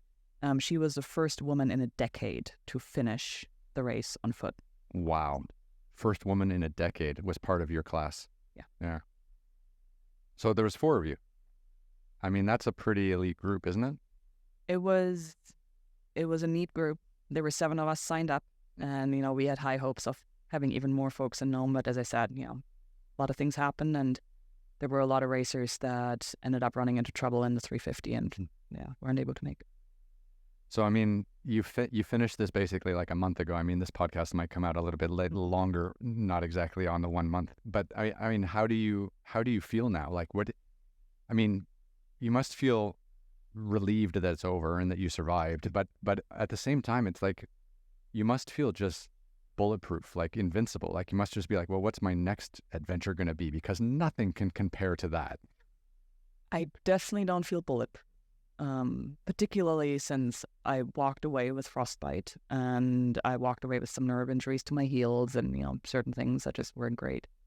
But I do feel excited about future adventures. As I said, I kind of had a come to Jesus moment about the South Pole, where I'm like, do I really want to do that? And shortly after the race finished, I said, yeah, you know what? I've gotten closure on the whole South Pole thing. I don't want to do that anymore. Now things are a month in the rearview mirror, and I'm like, no, actually, I do think I want to do the pole. Well, the thing about the poles is, and this is what you see on TV and stuff like that, but some of them have like sails, like. Yeah, so they'll have a thing and then they'll throw a sail up because it's so windy, and then they actually use the wind to propel them faster. Yeah, but that's not the way I'm planning to do it. If I were to do it, I'd like to go for a speed record and like actually train for once and actually, be prepared and try to do it in proper good athletic form, like performance athleticism. Yeah, but that's not your style. It's not my style. You're completely right, which is why I find the challenge interesting, in this particular setup, because I'm not a performance athlete. I'm an adventure athlete.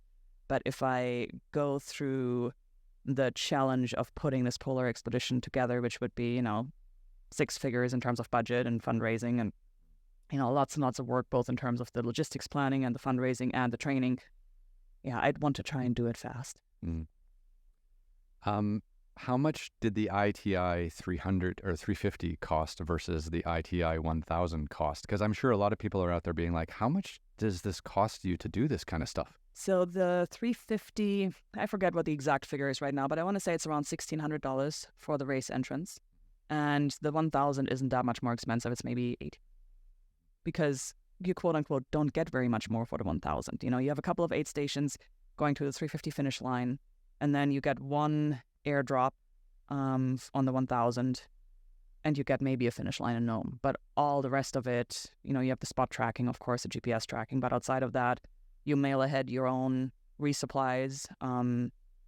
You're responsible for your own rescues, flights home. You buy lodging and food along the way where you can. None of that is included in the price. So, I mean, and what do you think your costs were, on food and gear and stuff like that? If you don't mind chatting about that. Not at all, and it's a great question. So, I just want to try to figure out like how accessible this might be to someone who actually thinks they might be fit enough and crazy enough to try this, right? Yeah. I think in some ways, if you look at it kind of from a piecemeal perspective, it is feasible and achievable, and particularly for the length of time that you're spending out there. I will throw a crazy number out there. Not crazy, but a high number that I heard from another competitor a couple of years ago who estimated that for the 1,000, all in all, they probably spend about $20,000, which I think is too much, to be honest. But I think they kind of factored in, opportunity cost of, being away from work for 4 weeks, things like 5 weeks realistically, things like that. But when you think about it, so you need flights to Alaska, you need the race entrance, which is somewhere, south of $2,000. You need all your gear. So the gear is a big part, and particularly if you're on a bike, those fat bikes on the cheap side of things are probably running, $3,500 to $4,500. So, those are expensive and they can get a lot more expensive. But if you have the gear, or if you're going on foot and all that you need is a pair of shoes essentially and a sled and some, warm down stuff, it's not that expensive. You can get a really nice sleeping bag for $800. You can get a really warm down jacket for about the same. And then what else? Flights back from Nome.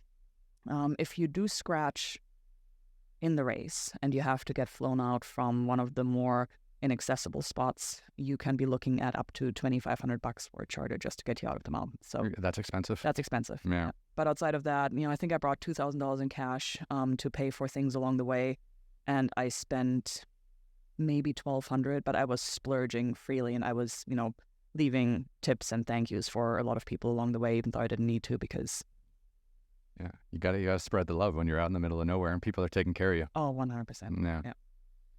I remember Aconcagua being really expensive, but it was because we had all these porters carrying our camera gear up and down from all the camps. That was the worst. Oh, yeah. On Aconcagua, you're looking at $1,200 for a full 20 kg porter load up and down the mountain, and you probably needed multiple of that. So. Yeah. I remember this. The ITI sounds a little bit more reasonable, but much more challenging. It's physically very, very difficult, though. I would say that doing big things on Aconcagua from a physical perspective is probably harder than any given day in the ITI. It's just that putting day after day after day after day in a row on the ITI, that's what makes it really hard. Yeah. You have to really be ready for the endurance part of it, because I think, and the mental endurance part of it, again, just having that weight on your shoulders every morning. Because again, when you're climbing a mountain, you don't want to say it's easy, but it's like, okay, guys, today we're going to go from camp 1 to camp 2. It's going to take 8 to 10 hours. It's going to be uncomfortable. There's one section where we're exposed. It's going to be windy, but that there's a tent and hot food above you, and there's a tent with hot food below you. So you're fine. Yeah. Like being out there on your own with nothing, that's fucked. Yeah. Yeah, it's hard. And for what it's worth, it was interesting to me, for the most part of the race, I didn't know whether or not I could make it within the cutoff. And in some ways that made it easier, because every day was just like, okay, let me just see, can I just stay ahead of the cutoffs? Can I make it? Am I going to be fast enough? Am I going to be strong enough? Am I going to be strategic enough?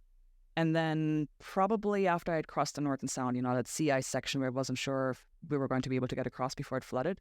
Once I was across that and had done another 20 miles or so, I think we're now, we're less than 200 miles from the finish. I'm less than 200 miles from the finish. And I spent a night at this cabin. This was a day where it had been raining, sleeting. It was just nasty, like really not nice, bad skiing conditions. We got to a cabin. It was not very nice to be there. But the weather forecast had said that conditions were supposed to improve through the night. And in the morning, it was supposed to be clear and no longer sleeting. And I remember getting up at 5 a.m. or so to put down a big day and stepping outside the cabin to pee. And it's sleeting and howling and nasty. And I was just like, screw this. Like, I'm done. I'm over this. I'm going home. I did this yesterday. It's supposed to be better today. I'm confident now that I can make it ahead of the cutoff. Mm-hmm. I thought, like, why do I still have to do this? Like, this is dumb. I'm going to have to do this for like another 4 days. This is stupid, right? And so I went back into the cabin. I was legitimately just angry at the world that morning. And I'd already deflated my my little inflatable air mattress to make sure that I was going to get going and pack up and start skiing. And I was like, screw this, I'm going back to bed. And I reinflated the mattress.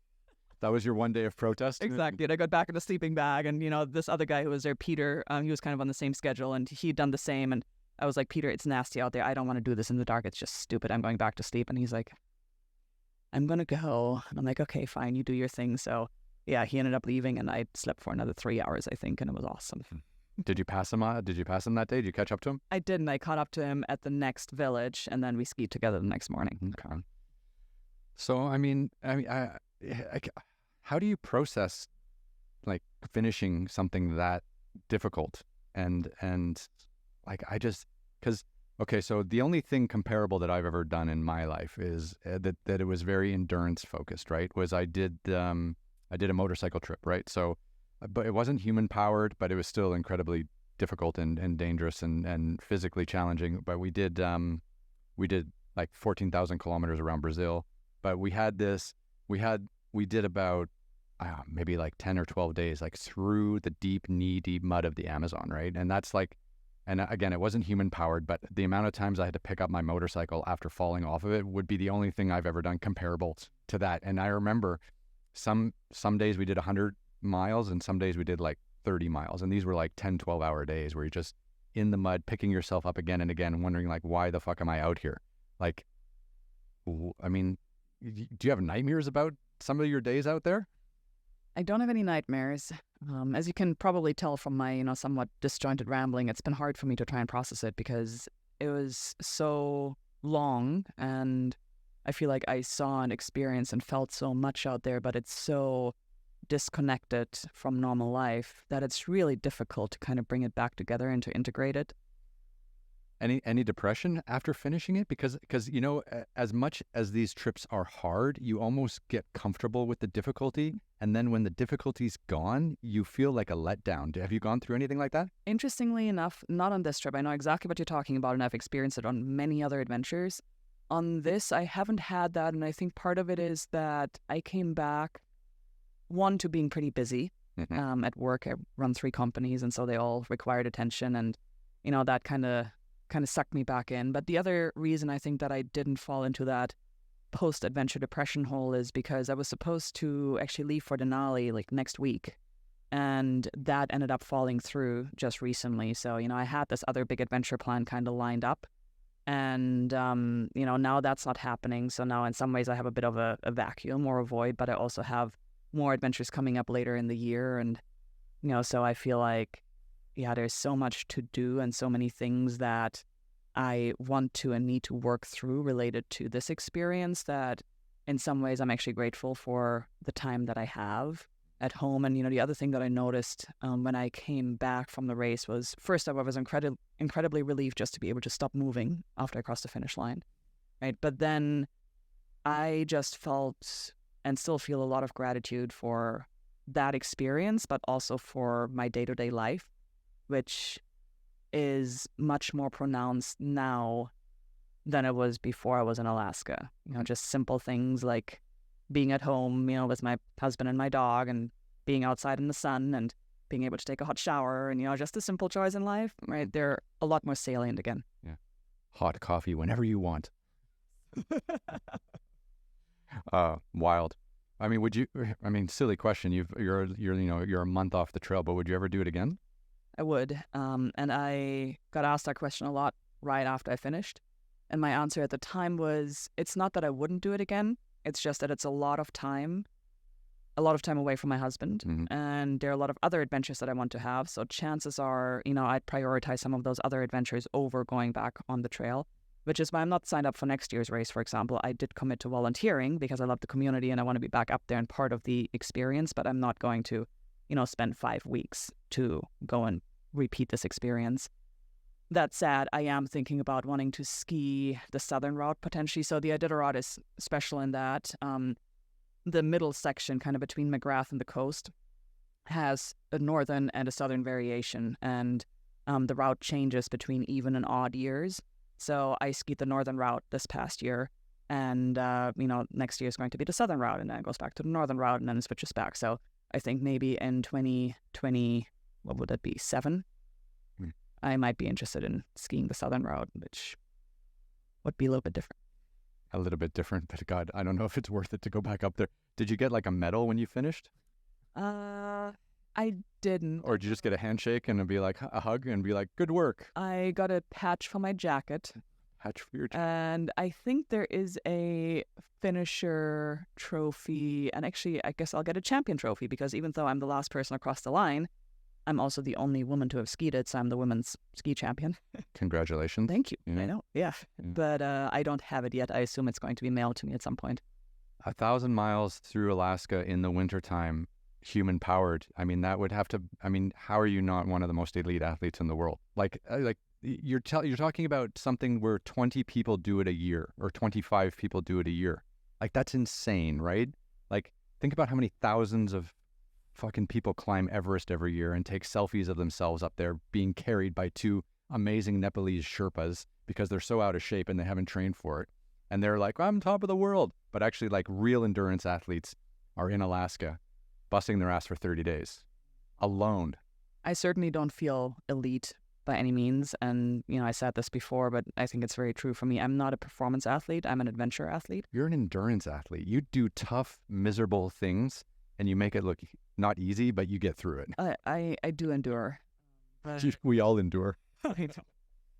But yeah, to me, it's a real privilege to have been able to do this. And as I said, I would very much love to do it again. The big thing is that it's such a huge time commitment. And, my husband is an amazing adventurer in his own right, and there are adventures that we want to have together. So it's a difficult conflict between wanting to do this, but also not wanting to take that lifetime away from the two of us. Yeah. I'm so worried, living in Southern California now that I'm growing too soft to want to go anywhere cold anymore. So I'm just like, what mountains can I climb that are 6,000, 7,000, 8,000 meter peaks that are just kind of warm and in a temperate climate? And there's there aren't any. Yeah, no, maybe India. I don't know. India's cold, actually. We climbed Jagatsuk Peak near Manali a couple of years ago, and that was really cold. Actually, we got caught in a snowstorm. That was pretty insane. Have you ever heard of the King's Trail? King's Trail? It's not a Game of Thrones reference. It's in Sweden. Yeah, it goes through the northern. It's above the Arctic Circle, and it's not 1,000 miles. It's nothing that crazy, but it's a famous dog sledding snowmobile route that goes a couple hundred miles through northern Sweden above the Arctic Circle. And it's supposed to be like a great trek in the summertime, but then of course you can ski it and do the snowmobiles in the winter. I heard about that. That's because I actually just teamed up with Fjellraven. I joined the ambassador team right before the ITI. Oh, congratulations. I love that brand. I have a bunch. I'm wearing their pants right now. I love it. Yeah, they're fantastic. I was using their eco shells out on the Iditarod and was insanely impressed with their technical gear. It was just mind-blowingly good. But so Fjellraven, I think, has done a couple of events on the King's Trail. So I was reading about it in the brand book. It's things to think about. Yeah, yes, indeed. Well, look, Sunny, thank you so much for swinging by early in the morning as well, I know. Thank you. And I know you have a long drive back to Utah today, but thank you so much for coming by. So where can we find out more about you? For anyone that didn't listen to episode 22, which was my first conversation with Sunny, where can we find out more about you and all of your journeys? Well, first off, in episode 22 on the Ryan Pyle podcast, so go there. Yeah. But then if you Google me, Sunny Stroeer, last name is Stroeer, you'll find my website. That's just my first name, last name, sunnystroeer.com. I try to be reasonably active on social media, on Instagram primarily, and that's first initial last name, so Stroeer.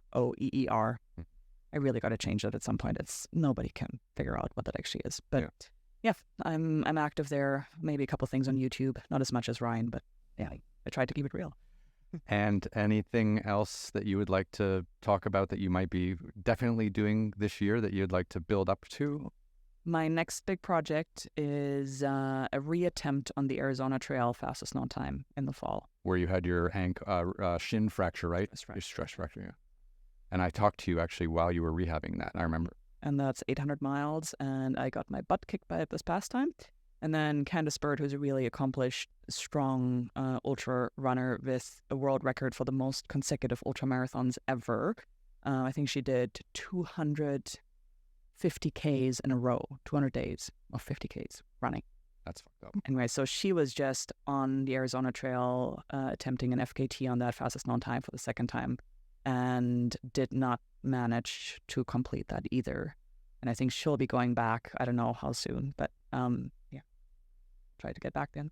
So there's some competition between a few of you endurance athletes to kind of do these speed records. And she is a performance athlete, for sure. Yeah. But I I don't know. Like if anything was slow and steady over 30 days in mind-numbingly terrible conditions, I'd choose you every time. Thank you. After just listening to what you've been through, it's amazing. Yeah. Well, look, congratulations. Be safe on your next journeys and come back anytime. Awesome. Thank you, Ryan. Thank you. Great to see you again. Oh, I was glad to be here. How long to be up? Another 2 hours? Yeah.